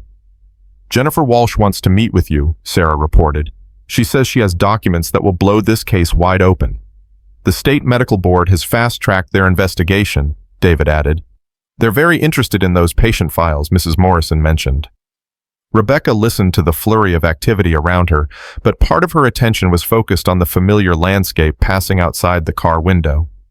They were almost home to Lily and Mrs. Chen and Harrison, to the garden she was nurturing back to life, to the family that had claimed her as their own. The Bentley was pulling out of the estate's gates as their convoy arrived, and Rebecca's heart lifted as she saw Harrison behind the wheel. He must have been watching for them, waiting for news. The car stopped and both Harrison and Lily tumbled out, their faces anxious with worry. "Maya," Lily called, running toward their car before it had fully stopped. "Are you okay? Did the bad man hurt you?" Rebecca caught the child in a fierce hug, breathing in the scent of sunshine and innocence that seemed to cling to Lily's hair. "I'm okay, sweetheart. Better than okay." Harrison approached more slowly, his eyes scanning Rebecca's face for signs of trauma or injury. What he saw there made him smile, not the broken woman who had stumbled into his headlights, but someone stronger, more complete. Someone who had faced her greatest fear and emerged victorious. "How did it go?" he asked quietly. "We got him," Rebecca said simply. "He's arrested, charged, and his career is over. It's really over, Harrison." The smile that spread across Harrison's face was like sunrise after the longest night. He reached for Rebecca, then paused, asking permission with his eyes. When she nodded, he pulled her into his arms, holding her close while Lily bounced excitedly around them. "I'm so proud of you," he whispered against her hair. "So incredibly proud." Rebecca let herself sink into his embrace, feeling safe in a way she'd never experienced before. Not the desperate gratitude of a victim being rescued, but the quiet confidence of a woman who had rescued herself and chosen to share her strength with someone worthy of it. "Daddy," Lily said seriously, tugging on Harrison's jacket. "Does this mean Maya can stay forever now, that the bad man can't take her away?" Harrison looked down at his daughter, then at Rebecca, his expression soft with emotion. "That's up to Maya, Lilypad. But I hope so. I really hope so." Rebecca knelt down to Lily's level, taking the child's small hands in hers. "Would you like that if I stayed?" "More than anything," Lily said solemnly. "Families should stay together. And you're family now." Looking at this precious child, who had claimed her with such fierce love at Harrison, who had given her back her strength at the house that had become home in just a few days, Rebecca felt the last of her walls crumble. She was free not just from Marcus, but from the fear that had defined her for so long. "Then I'll stay," she said quietly, "for as long as you'll have me." As the sun set over the estate, painting the sky in shades of gold and pink, Rebecca stood in the garden she was bringing back to life. Tomorrow would bring new challenges, interviews, legal proceedings, the long process of healing from years of abuse. But tonight, surrounded by people who loved her for who she was, rather than who they could make her become, she allowed herself to simply be grateful. The butterfly sanctuary she and Lily had planned was already taking shape in her mind, a riot of color and life that would attract the most beautiful creatures and give them a safe place to land. Like the house itself had become for her, like Harrison's arms, like the future that stretched ahead of them, full of possibility and hope. Some migrations, Rebecca realized, don't end with returning to where you started. Sometimes they end with discovering that home was never a place at all, but the people who choose to love you through the journey. The months that followed Marcus's arrest passed like a carefully choreographed dance between healing and justice. Rebecca found herself at the center of a media storm that grew larger with each passing day, as more women came forward with their own stories of Dr. Brennan's systematic abuse. What had started as one woman's desperate bid for freedom had become a nationwide reckoning with the psychiatric establishment's darkest corners. Channel 7 wants a follow-up interview, Sarah Martinez announced during one of their weekly strategy meetings in Harrison's library, and the documentary team from Netflix is flying in next week. Rebecca looked up from the garden design sketches spread across the mahogany table, her hands stained with soil from the morning's planting session with Lily. The juxtaposition of her two worlds, the legal battle and the peaceful restoration of the gardens, had become the rhythm of her new life. "How many women are we up to now?" she asked, though she knew the answer would make her heart ache. 17 confirmed victims willing to testify. David Chen replied, his expression grim. And Sarah's investigators think there might be as many as 30 more who haven't come forward yet. The number hit Rebecca like a physical blow. 30 more women whose lives had been shattered by Marcus's calculated cruelty. 30 more families destroyed by his need for control and power.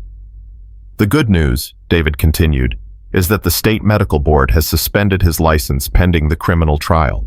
He can't practice medicine anywhere in the country. What about his appeal for bail?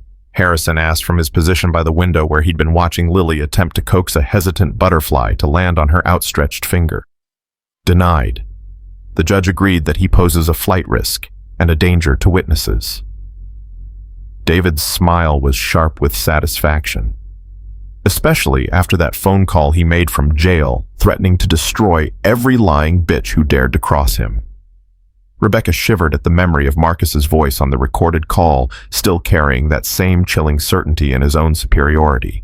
Even behind bars stripped of his medical credentials and facing decades in prison, he remained convinced that he was the victim of some vast conspiracy. "Rebecca," Sarah said gently, "I know this is hard to hear, but the prosecutor wants to prepare you for what Brennan's defense team is going to try. They're claiming that you orchestrated some kind of mass hysteria, that you convinced all these women to fabricate similar stories." The accusation was so absurd, it would have been laughable if it weren't so dangerous. Rebecca looked around the table at the faces of people who had come to know her intimately over the past months. David, with his laser focus on justice, Sarah, with her relentless pursuit of truth, Harrison, with his unwavering support. Did any of them doubt her story even for a moment? "Let me guess," Rebecca said quietly. "They're saying I'm the puppet master manipulating all these traumatized women because I'm some kind of criminal mastermind disguised as a victim." "Something like that," David confirmed. "They'll probably try to paint you as a gold digger who seduced Harrison into funding this elaborate revenge plot." Harrison's laugh was sharp and humorless. "Good luck with that strategy. Half the country has watched Rebecca's interviews. They've seen her strength, her honesty, her obvious trauma. No jury is going to believe she's some calculating femme fatale." Rebecca felt a warm flush of gratitude at Harrison's fierce defense, but she also recognized the underlying truth of their situation. Marcus's legal team would stop at nothing to discredit her, and by extension, all the women who had found the courage to speak out. The trial would be a second victimization played out on national television. "There's something else," Sarah said, her expression troubled. "We've been tracking Brennan's financial records, and there are some large payments from pharmaceutical companies over the past 5 years. It looks like he was testing experimental psychiatric drugs on his patients without their knowledge or consent." The room fell silent as the implications sank in. Rebecca felt her stomach turn as she remembered the cocktail of medications Marcus had prescribed for her drugs that had left her foggy, compliant, unable to trust her own thoughts and feelings. "He was using us as test subjects," she whispered. "All of us. We weren't just his victims. We were his research." "It appears so," Sarah confirmed. "And if we can prove it, it adds federal charges to his case. Human experimentation without consent, fraud, racketeering, he could be looking at life in prison." Rebecca stood abruptly, needing air, needing space to process this new violation.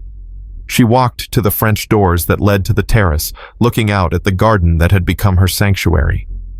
In the months since Marcus's arrest, she and Lily had transformed the neglected space into something extraordinary. The butterfly sanctuary was thriving with native plants that attracted monarchs, painted ladies, and dozens of other species. The rose garden bloomed in careful succession, ensuring color from spring through fall. And everywhere there was life: bees humming among the lavender birds, nesting in the carefully placed houses, and the soft sound of water from the fountain they'd restored together. "Maya!" Lily's voice came from the garden below, where she was kneeling beside a patch of newly planted wildflowers. "Are you okay? You look sad." Rebecca smiled down at the child who had become so much more than Harrison's daughter. She was Rebecca's anchor, her reminder that innocence and joy could survive even the darkest circumstances. "I'm okay, sweetheart. Just thinking about grown-up things." "Are the grown-up things about the bad man again?" Rebecca's heart clenched at how casually Lily referred to Marcus, how this 7-year-old had absorbed the reality of evil without losing her fundamental faith in goodness. "Yes, but they're also about making sure other people stay safe from bad men like him." Lily nodded solemnly, then brightened. "Mrs. Chen says dinner will be ready soon, and she made your favorite soup. And guess what?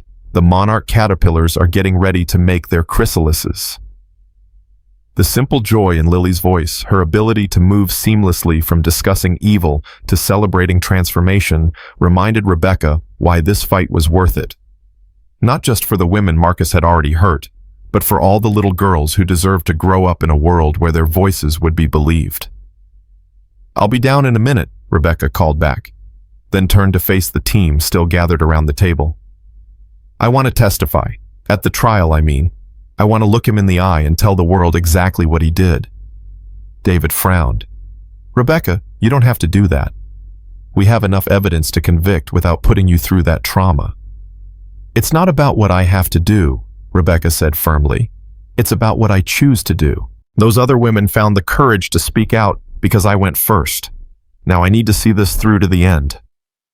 Harrison moved to stand beside her, his presence solid and reassuring. "Are you sure? Because once you make that decision, there's no going back. His lawyers will try to destroy you on the stand." Rebecca thought about the woman she'd been 6 months ago, so broken and terrified that she'd thrown herself in front of a car rather than face another day of Marcus's control. Then she looked at the garden she'd created, at the family she'd chosen, at the strength she'd rediscovered in herself. "Let them try," she said quietly. "I'm not the same woman they think they're dealing with." The weeks leading up to the trial passed in a blur of preparation and media attention. Rebecca's story had captured the national imagination, becoming a symbol of courage in the face of systematic abuse. Support groups formed online sharing stories of psychiatric abuse and medical gaslighting. Legislation was proposed to reform involuntary commitment procedures. The Me Too movement embraced Rebecca as one of their own proof that victims could not only survive, but thrive. But with the support came scrutiny, and with scrutiny came the inevitable backlash. Marcus's supporters, and there were more than Rebecca had expected, painted her as a vindictive ex-wife, destroying a good man's reputation. Medical professionals closed ranks, claiming that cases like Marcus's were isolated incidents that shouldn't be used to attack the entire psychiatric establishment. Social media trolls dissected every aspect of her story, looking for inconsistencies they could exploit. Through it all, Harrison and Lily remained her constant anchors. Harrison handled the business side of her newfound fame, fielding offers for book deals and speaking engagements while shielding her from the worst of the negative attention. Lily simply continued being herself, asking endless questions about butterfly migration patterns, insisting on daily garden walks, and providing hugs whenever Rebecca looked overwhelmed. "You know what I think," Lily said one evening as they watched the sunset from the garden bench they'd built together. "I think butterflies are the bravest creatures in the world." "Why's that, sweetheart?" "Because they spend their whole first life as caterpillars, eating and growing and thinking that's all there is. Then they build themselves a little house and go to sleep, and when they wake up, they're completely different. They have wings." Lily spread her arms wide, mimicking flight. And even though they've never flown before, they trust their wings to carry them. Rebecca felt tears prick her eyes at the innocent wisdom. That's a beautiful way to think about it. It's like you, Lily continued matter-of-factly. You were in your caterpillar life with the bad man, but then you made a chrysalis here with us, and now you're growing your wings. Soon you'll be ready to fly anywhere you want. The metaphor was so perfect, so pure, that Rebecca had to look away to compose herself. Out of the mouths of babes, indeed. What if I want to fly right here? Rebecca asked quietly. What if this is exactly where I want to be? Lily grinned, her gap-toothed smile radiant in the golden light. Then that would make Daddy and me the happiest people in the whole world. That night, as Rebecca tucked Lily into bed, a routine that had evolved naturally over the months, the child asked the question that had been lurking unspoken between them all. Maya, after the trial is over, will you marry Daddy? Rebecca nearly dropped the book they'd been reading. Lily, sweetheart, that's not really something for you to worry about. I'm not worried, Lily said with the supreme confidence of childhood. I know you love each other. I can tell by the way you look at each other when you think no one's watching. And by the way Daddy smiles more now. And by the way you're not scared anymore when he touches your hand. Rebecca was quiet for a long moment, marveling at how perceptive children could be. It was true, somewhere between the legal battles and the garden restoration, between the media interviews and the quiet family dinners, she and Harrison had fallen in love. Not the desperate attachment of victim to rescuer, but something deeper and more equal. A partnership built on mutual respect, shared values, and the daily choice to build something beautiful together. Love is complicated, Lily. Sometimes adults need more time to figure things out. But you're not running away anymore, right? You're going to stay with us. Rebecca leaned down to kiss Lily's forehead, breathing in the scent of children's shampoo and sunshine. I'm not running anywhere, sweetheart. This is my home now. The trial began on a crisp October morning with media trucks lined up outside the courthouse and protesters on both sides holding signs. Rebecca walked up the courthouse steps flanked by Harrison and her legal team, her head held high despite the chaos around her. She wore a simple navy suit that Harrison had helped her choose, professional, but not severe, confident, but not aggressive. Remember, David murmured as they approached the metal detectors. Stay calm. Stick to the facts and don't let them rattle you. You've prepared for this. Rebecca nodded, though her heart was hammering against her ribs. In a few hours, she would face Marcus again, not as his victim, but as his accuser. The thought terrified and exhilarated her in equal measure. The courtroom was packed with reporters filling the gallery and sketch artists positioned strategically throughout. As Rebecca took her seat at the prosecutor's table, she caught sight of Marcus for the first time since his arrest. Prison had changed him, his expensive suits replaced by orange jumpsuit and shackles. His perfect hair disheveled, his face gaunt from months of confinement. But his eyes were the same cold blue, and when he looked at her, she saw nothing but hatred and contempt. All rise for the Honorable Judge Patricia Williams, the bailiff announced, and the packed courtroom rose as one. Judge Williams was a stern-faced woman in her 60s with silver hair and sharp eyes that missed nothing. She'd been briefed on the case's high profile and the media attention, and her first order of business was establishing ground rules for behavior in her courtroom. This trial will be conducted with dignity and respect for all parties, she stated firmly. Any disruption from the gallery will result in immediate removal. The media will follow the established protocols for coverage, and the attorneys will remember that this is a courtroom, not a television studio. The opening statement set the tone for what everyone knew would be a brutal legal battle. The prosecutor, a sharp-minded woman named Angela Rodriguez, laid out a methodical case of systematic abuse, manipulation, and medical malpractice. She painted Marcus as a predator who had used his position of trust to destroy the lives of vulnerable women, all while enriching himself through illegal drug trials and insurance fraud. Marcus's defense attorney, a silver-haired man named Robert Hamilton who specialized in high-profile cases, countered with the narrative Rebecca had expected. His client, he claimed, was a dedicated doctor whose only crime was trying to help severely mentally ill women. The accusers were either delusional, vindictive, or both led by Rebecca, whom he characterized as a master manipulator who had seduced a billionaire into funding her elaborate revenge fantasy. "Ladies and gentlemen of the jury," Hamilton said in his closing remarks, "my client's real crime was believing he could help these women. Instead, he became the target of a coordinated attack by a group of troubled individuals who couldn't accept responsibility for their own actions." The first witnesses were medical experts and former colleagues who testified about Marcus's professional reputation and the standards of psychiatric care. It was dry technical testimony that nevertheless established the foundation for the prosecution's case. Rebecca watched the jury's faces trying to gauge their reactions, but the 12 men and women maintained carefully neutral expressions. Then came the victims. One by one, Marcus's former patients took the stand to tell their stories. Jennifer Walsh, the pediatrician who had lost everything, spoke with quiet dignity about being committed for postpartum depression that never existed. Patricia Morrison described years of unnecessary medications that left her unable to think clearly or care for her children. Elena Santos wept as she recounted how Marcus had convinced her family that her complaints of abuse were symptoms of paranoid schizophrenia. Each testimony was a masterclass in courage, these women laying bare their most painful experiences for the world to judge. Rebecca felt her heart break and swell with pride in equal measure as she watched them refuse to be silenced any longer. But Hamilton was relentless in his cross-examinations, picking apart their stories with surgical precision. He highlighted inconsistencies in their recollections, pointed out gaps in their memories, and repeatedly suggested that their accusations were the product of mass hysteria, orchestrated by Rebecca and her wealthy benefactor. "Isn't it convenient," he said to one witness, "that you only remembered these alleged abuses after Ms. Brennan went public with her story? Isn't it possible that you've unconsciously altered your memories to fit her narrative?" Rebecca watched the woman struggle to answer, saw doubt creep into her expression, and felt rage burn in her chest. This was Marcus's abuse continuing in a different form, using the system to silence and discredit his victims all over again. Finally, after 2 weeks of testimony, it was Rebecca's turn. She walked to the witness stand on unsteady legs, acutely aware of every eye in the courtroom focused on her.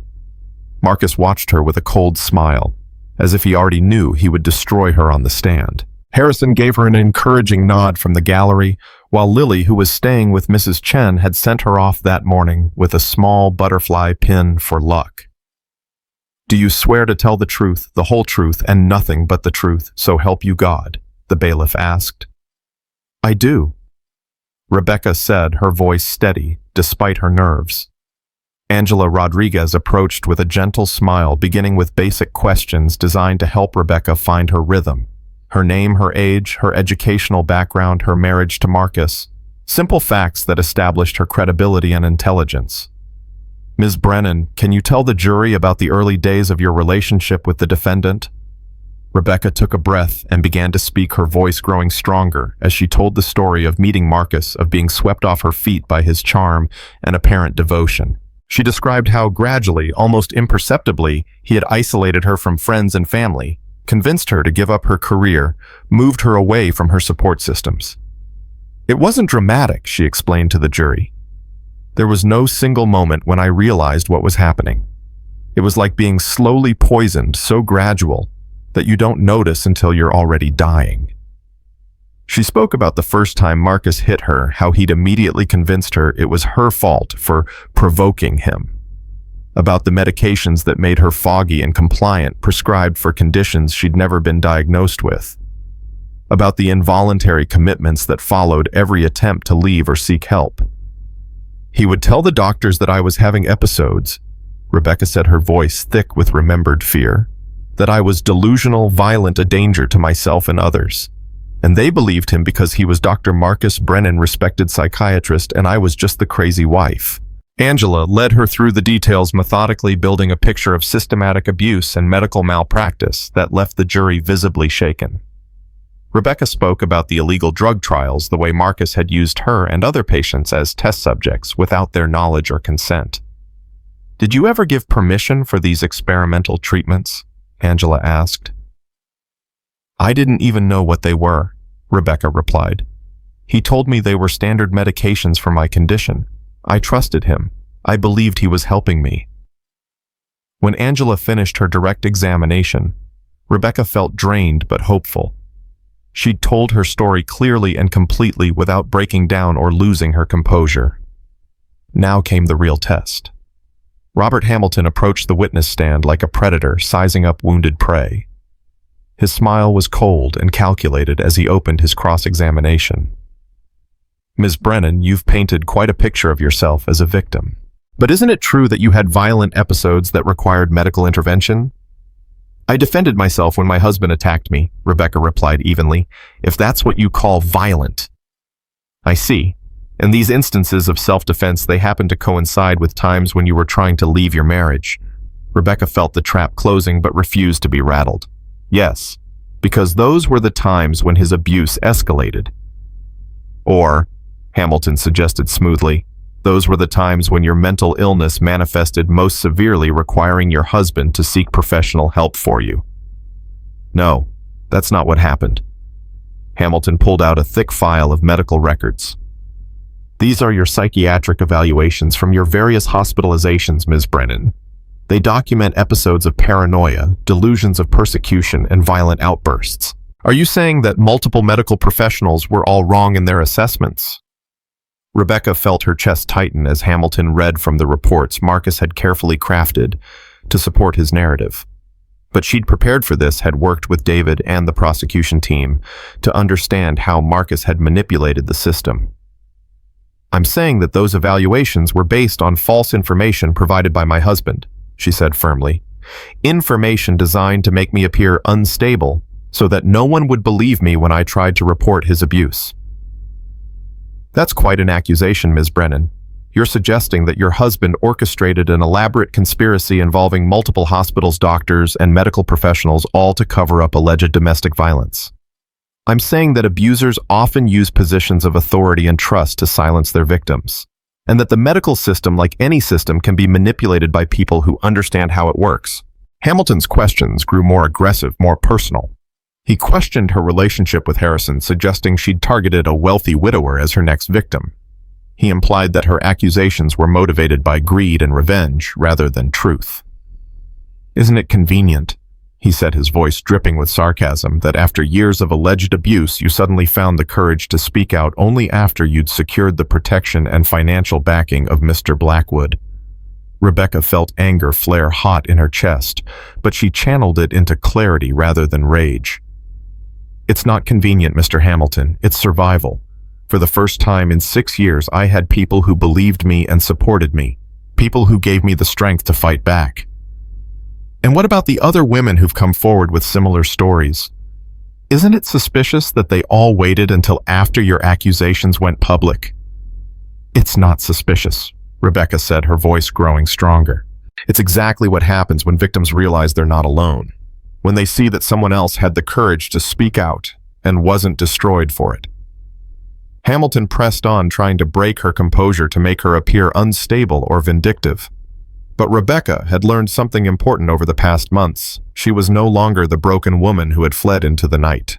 She was someone who had rebuilt herself from the ground up, who had chosen love over fear, who had found her voice and refused to be silenced. Ms. Brennan, Hamilton said in his final question, given all the pain and publicity this case has brought you, do you ever regret coming forward? Rebecca looked across the courtroom at Marcus, seeing him clearly for what he was. Not the powerful, terrifying figure from her nightmares, but a small, bitter man whose reign of terror was finally ending. Never, she said firmly, because speaking out saved my life. And hopefully, it will save other women's lives too. When she stepped down from the witness stand, Rebecca felt as if she'd shed the last remnants of the victim she'd once been. Whatever the jury decided, she had told her truth completely and without shame. She had looked her abuser in the eye and refused to be intimidated. That was victory enough. 3 years had passed since that November day when justice finally came for Marcus Brennan, and the estate had transformed into something magical under Rebecca's loving care. The butterfly sanctuary that had started as a small patch of hopeful wildflowers now sprawled across 2 acres of carefully planned habitat, drawing visitors from across the country who came to witness what the media had dubbed the Garden of Second Chances.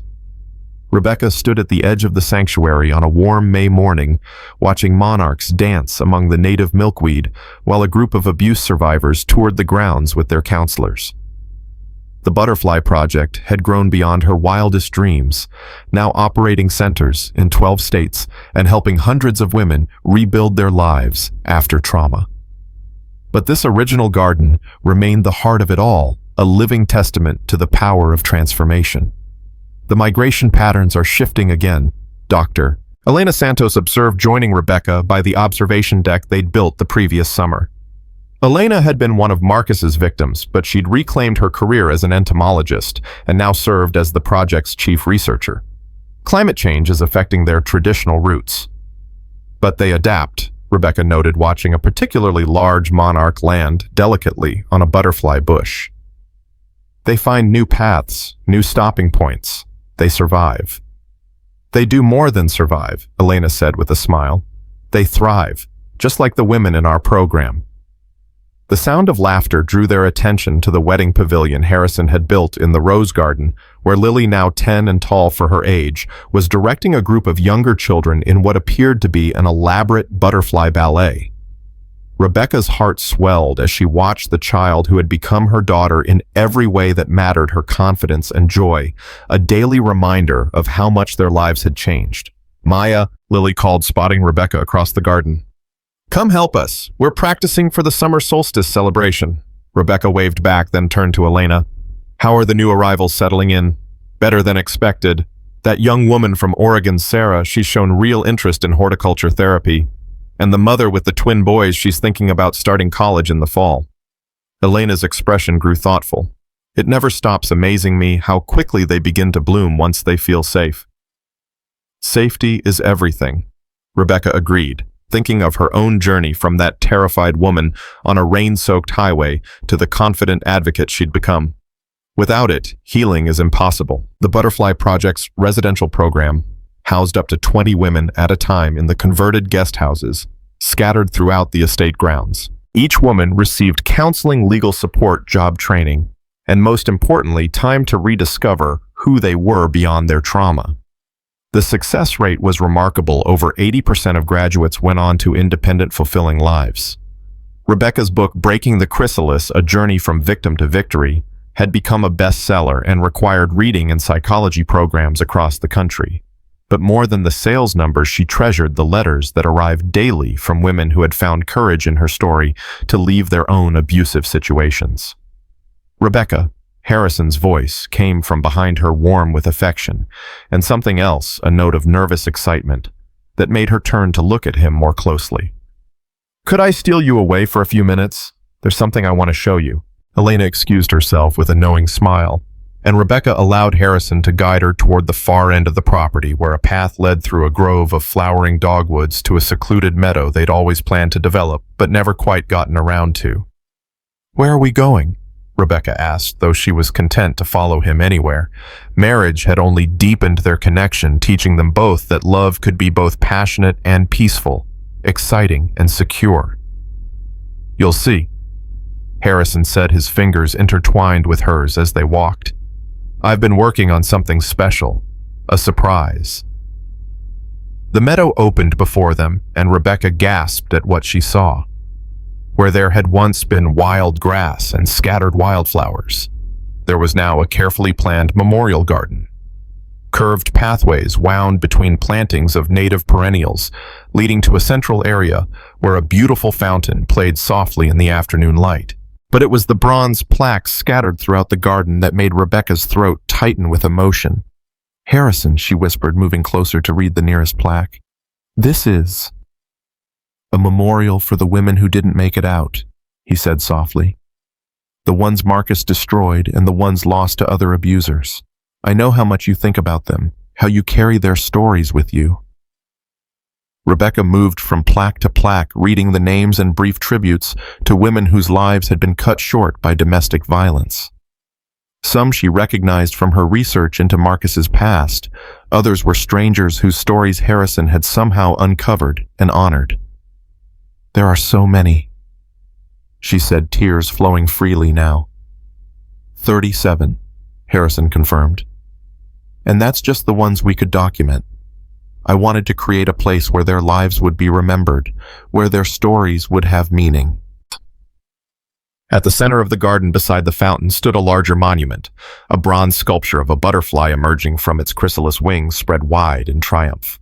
The inscription at its base read, "In memory of those who didn't survive to spread their wings, and in honor of those who refused to let their stories be forgotten." Rebecca stood before the monument, overwhelmed by the beauty and significance of what Harrison had created. This wasn't just a memorial, it was a promise, a vow that the work would continue, that no woman's suffering would be meaningless if it could prevent another's pain. "How long have you been working on this?" she asked. "About a year. I wanted it to be perfect, wanted to honor them properly." Harrison moved to stand beside her, his arm slipping around her waist. "I also wanted to ask you something here in this place." Rebecca looked up at him confused. "Ask me what?" Instead of answering, Harrison stepped back and dropped to one knee, pulling a small velvet box from his jacket pocket. Rebecca's hands flew to her mouth as she realized what was happening. "Harrison, we're already married." She laughed through her tears. "I know," he said, opening the box to reveal a stunning ring set with a butterfly-shaped diamond surrounded by smaller stones that caught the light like dewdrops. "But I realized I never properly proposed. That night in the library, I just blurted it out because I couldn't contain my feelings anymore. You deserved better than that." Rebecca stared at the ring, then at the man kneeling before her in a garden dedicated to lost souls and second chances. "Harrison." "Rebecca Marie Blackwood," he said formally, his voice carrying across the quiet garden. "You have taught me that love isn't about rescuing someone or being rescued. It's about choosing each other every day through every challenge and joy. You've shown me that the most beautiful gardens grow from the darkest soil, and that broken things can be made stronger when they're rebuilt with love." A butterfly landed on the fountain's edge, its orange and black wings perfect against the bronze sculpture. Rebecca watched it for a moment, thinking of all the metaphors that had carried her through the darkness, migration and transformation, courage and home. "Will you marry me again?" Harrison continued. "Will you choose me again here in this place that represents everything we've overcome and everything we're fighting for? Will you let me spend the rest of my life proving that you made the right choice when you decided to trust love instead of fear?"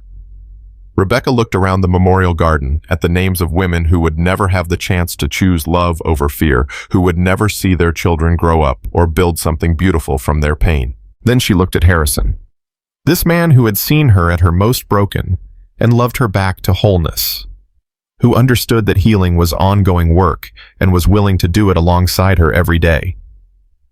"Yes," she said, kneeling down to meet him at eye level.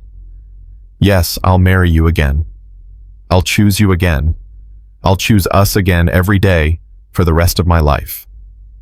The ring slipped onto her finger perfectly, the butterfly diamond catching the afternoon light and sending rainbows dancing across the bronze memorial. Harrison cupped her face in his hands and kissed her, with all the passion and tenderness of their first kiss, all the gratitude and promise of their wedding day, all the deep abiding love they'd built together through trial and triumph. "Daddy Maya!" Lily's voice carried across the meadow as she came running down the path, her ballet students trailing behind her like a parade of butterflies themselves. "What are you doing? Elena said you were being mysterious." Harrison and Rebecca broke apart laughing as they stood to face the approaching crowd. Word had apparently spread about their disappearance because Mrs. Chen was hurrying down the path behind the children, followed by several of the project residents and staff members. "We're getting married again," Rebecca announced, holding up her left hand so the ring caught the light. The cheer that went up from the assembled group startled a cloud of butterflies from the nearby flowers, creating a swirling kaleidoscope of color above their heads. Lily launched herself at both of them, creating another group hug while everyone else gathered around to examine the ring and exclaim over the beautiful memorial garden. "Can we have the ceremony here?" Lily asked, her eyes bright with excitement. "In the butterfly memorial garden, it would be like all those women are blessing your marriage." Rebecca felt her heart clench at the child's intuitive understanding of what this place meant. "I think that would be perfect, sweetheart." "When?" Mrs. Chen demanded with the practical efficiency that had kept their household running smoothly for years. I need time to plan. A proper wedding requires preparation. Summer solstice, Rebecca said without hesitation, the date feeling absolutely right. The longest day of the year when everything is in full bloom. 6 weeks, Harrison calculated. Think that's enough time to plan a wedding? With this group, Rebecca laughed, looking around at the faces of the people who had become her chosen family. I think we could plan a royal wedding in 6 weeks. The next month and a half passed in a whirlwind of preparation and joy.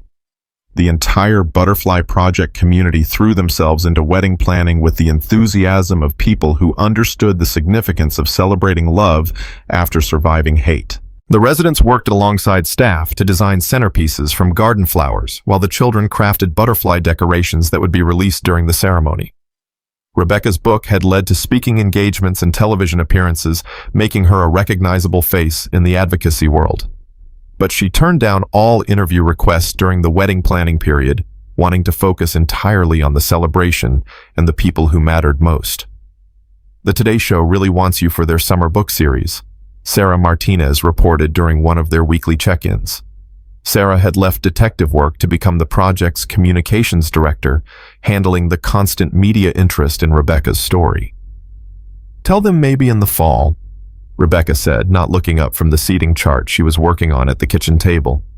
Right now, I'm busy being happy. You realize this is probably the most anticipated wedding of the year. Sarah laughed.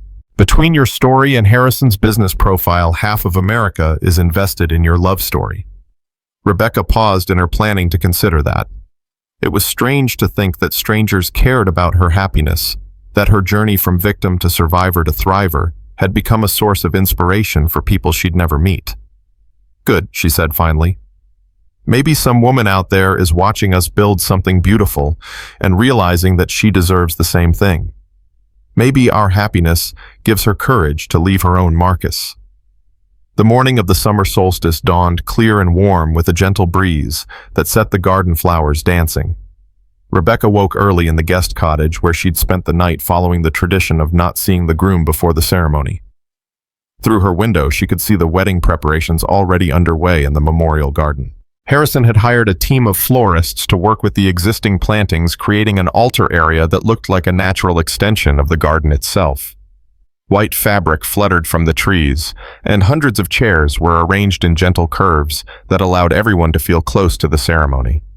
Time for breakfast, Mrs. Chen announced, bustling into the cottage with a tray of Rebecca's favorite foods. You need to eat something substantial, long day ahead. Rebecca accepted the perfectly prepared meal gratefully, though her stomach was too fluttery with excitement to do justice to Mrs. Chen's cooking. In a few hours, she would marry Harrison again, surrounded by everyone who had played a part in their love story.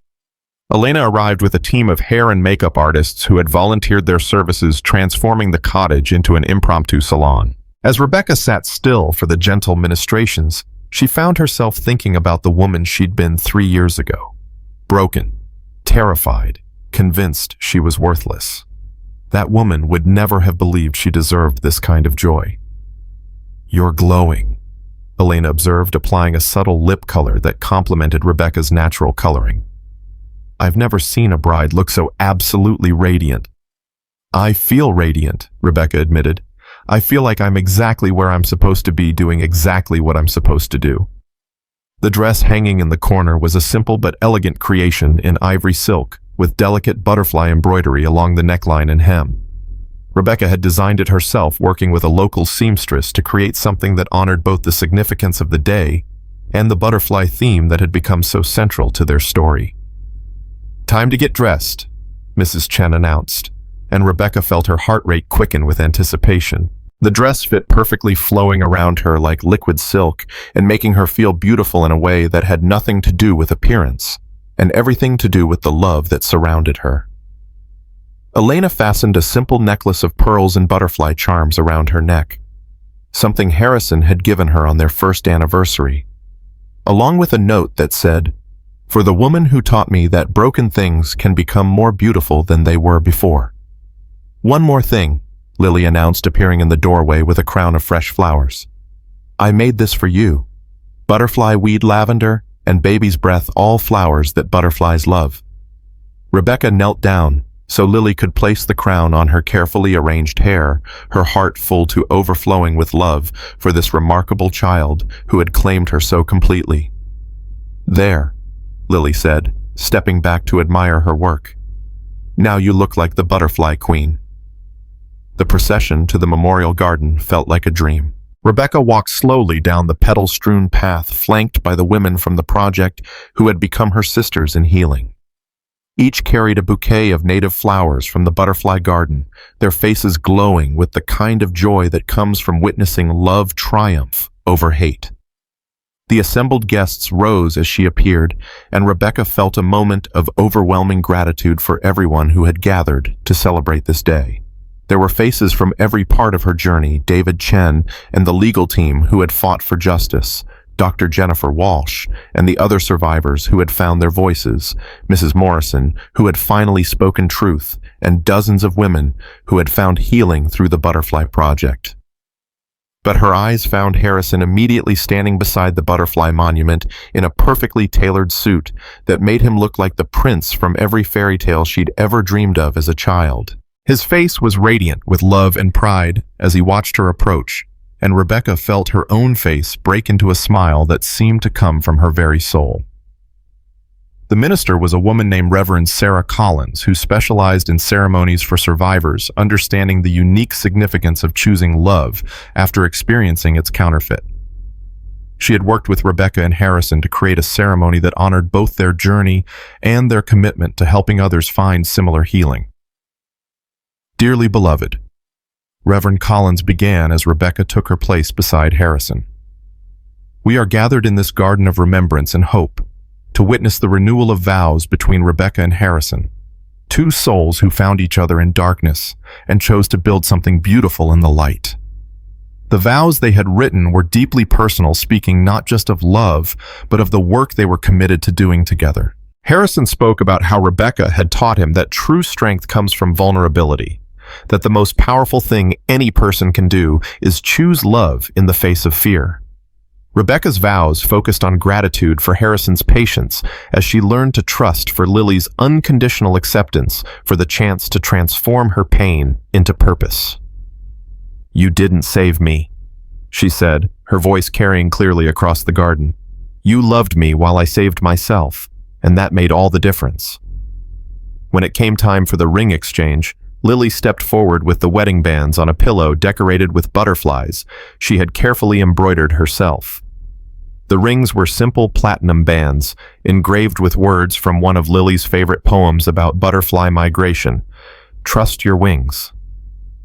By the power vested in me by the state of Connecticut and the faith we share in love's ability to heal all wounds. Reverend Collins proclaimed, I now pronounce you husband and wife again. Harrison's kiss was tender and passionate, full of promise and gratitude, and the deep contentment that comes from being exactly where you belong. The assembled guests cheered as dozens of butterflies were released from decorated containers, creating a living cloud of orange and black that spiraled up toward the blue summer sky. The reception was held throughout the gardens with round tables scattered among the flowers and a dance floor constructed on the lawn beside the fountain. Mrs. Chen had outdone herself with a menu that featured all of Rebecca's favorite foods, while a local bakery had created a spectacular wedding cake decorated with sugar butterflies that looked real enough to take flight. Rebecca moved through the celebration in a state of pure joy, accepting congratulations and sharing stories with guests who had traveled from across the country to be part of this day. Every conversation was a reminder of how far she'd come, how many lives had been touched by her decision to fight back against Marcus's control. You know, Dr. Jennifer Walsh said as they stood together watching Lily lead a group of children in an impromptu butterfly dance. When I first heard about your case, I never imagined it would lead to all this. The project, the legislation changes the cultural shift in how we talk about psychiatric abuse. You've created a movement. Rebecca shook her head. We created a movement, None of this would have been possible without women like you finding the courage to speak out. But you went first, Jennifer insisted. You took the biggest risk when you had the most to lose. That kind of courage changes the world. As the sun began to set, casting golden light across the garden, Rebecca found herself on the dance floor with Harrison swaying to a song that Lily had specifically requested, Somewhere Over the Rainbow, because it's about finding your way home after a really bad storm. Any regrets? Harrison asked softly, echoing the question he'd posed on their engagement night. Rebecca looked around at the celebration surrounding them. Lily spinning with Mrs. Chen while Elena documented the migration patterns of the newly released butterflies. The project residents laughing with staff members who had become family. The memorial plaques gleaming in the gathering dusk as a reminder of why this work mattered. Only one, she said just as she had that night 3 years ago. What's that? I wish I could tell every woman who's still trapped in her own nightmare that this is possible. That love like this exists, that healing is real, that there's a whole beautiful life waiting on the other side of courage. Harrison spun her gently, the butterfly crown still perfect in her hair, the memorial garden providing a backdrop that spoke of both loss and hope. Maybe that's what the book tour this fall is for. Maybe that's what every interview and speaking engagement is for, giving them that message. Rebecca nodded, understanding the responsibility that came with her platform and embracing it fully. Marcus's attempts to silence her had instead given her a voice that reached millions. His efforts to destroy her credibility had led to laws that protected other victims. His cruelty had been transformed through the alchemy of love and time into healing for countless others. There's something I haven't told you, Harrison said as the song drew to a close. The Butterfly Project has been nominated for the Presidential Citizens Medal. The White House wants to honor the work you've done. Rebecca stopped dancing, staring at him in amazement. Are you serious? Dead serious. The ceremony is in September. The president specifically mentioned your courage in his statement. The recognition was overwhelming, not because of the prestige, but because of what it represented: official acknowledgement that the work they were doing mattered, that surviving abuse and turning it into advocacy was a form of public service worthy of the highest honor. We're really doing it, she said softly. We're really changing things. We are, Harrison confirmed. One survivor at a time, one story at a time, one garden at a time. As the evening progressed and the celebration continued around them, Rebecca found quiet moments to visit the memorial plaques scattered throughout the garden. At each one, she whispered a small prayer of gratitude for the woman remembered there, a promise that her story would not be forgotten, that her suffering would not be meaningless. At the plaque dedicated to Marcus's first victim, a young woman named Patricia, who had died by suicide after years of his abuse, Rebecca lingered the longest. I did it, Patricia, she whispered to the bronze marker surrounded by night-blooming moonflowers. I stopped him. He can't hurt anyone else. Your death meant something. It gave me strength to keep fighting when I wanted to give up. A gentle breeze stirred the flowers around the memorial, and Rebecca chose to believe it was Patricia's way of saying thank you. The last dance of the evening was a family affair, with Harrison, Rebecca, and Lily creating their own small circle on the dance floor while the guests gathered around them. The song was, What a Wonderful World.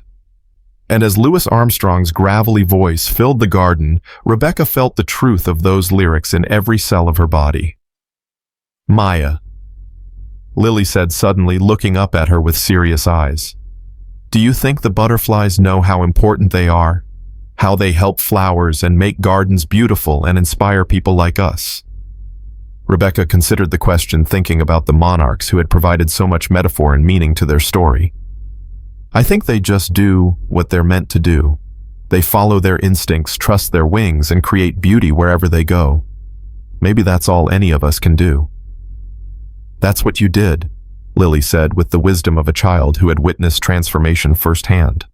You trusted your wings and created something beautiful.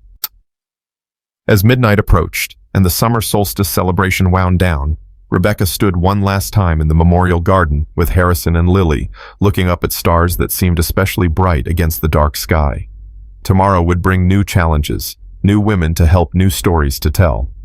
But tonight was perfect, a celebration of love's victory over hate, hope's triumph over despair, and the incredible power of choosing to build something beautiful from the wreckage of the past. "Thank you," Rebecca whispered to the night sky, to whatever force had guided her from that rain-soaked highway, to this moment of perfect contentment. "Thank you for the courage to run toward love instead of away from pain. Thank you for showing me that broken wings can heal stronger than they were before." A monarch butterfly landed on the memorial fountain, its wings catching the moonlight like stained glass. For a moment, it seemed to look directly at Rebecca, as if acknowledging her gratitude before taking flight again, disappearing into the darkness on wings that trusted completely in their own power to carry them home. Rebecca, Mary Blackwood, survivor advocate, wife mother, and living proof that the most beautiful gardens grow from the darkest soil, watched it go with a heart full of peace and a future bright with infinite possibility. The butterfly had learned to trust her wings, and in doing so had taught the world that miracles aren't just possible, they're inevitable for those brave enough to believe in them. Some love stories begin with a meet-cute in a coffee shop or a chance encounter at a party. But the most powerful love stories begin in the darkness, with one person's whispered plea for help and another person's decision to answer. They begin with courage masquerading as desperation with strength, disguised as fragility, with the revolutionary act of choosing to believe that broken things can be made more beautiful than they ever were before. This is how love changes the world. One rescued heart at a time, one rebuilt life at a time, one butterfly learning to trust her wings at a time.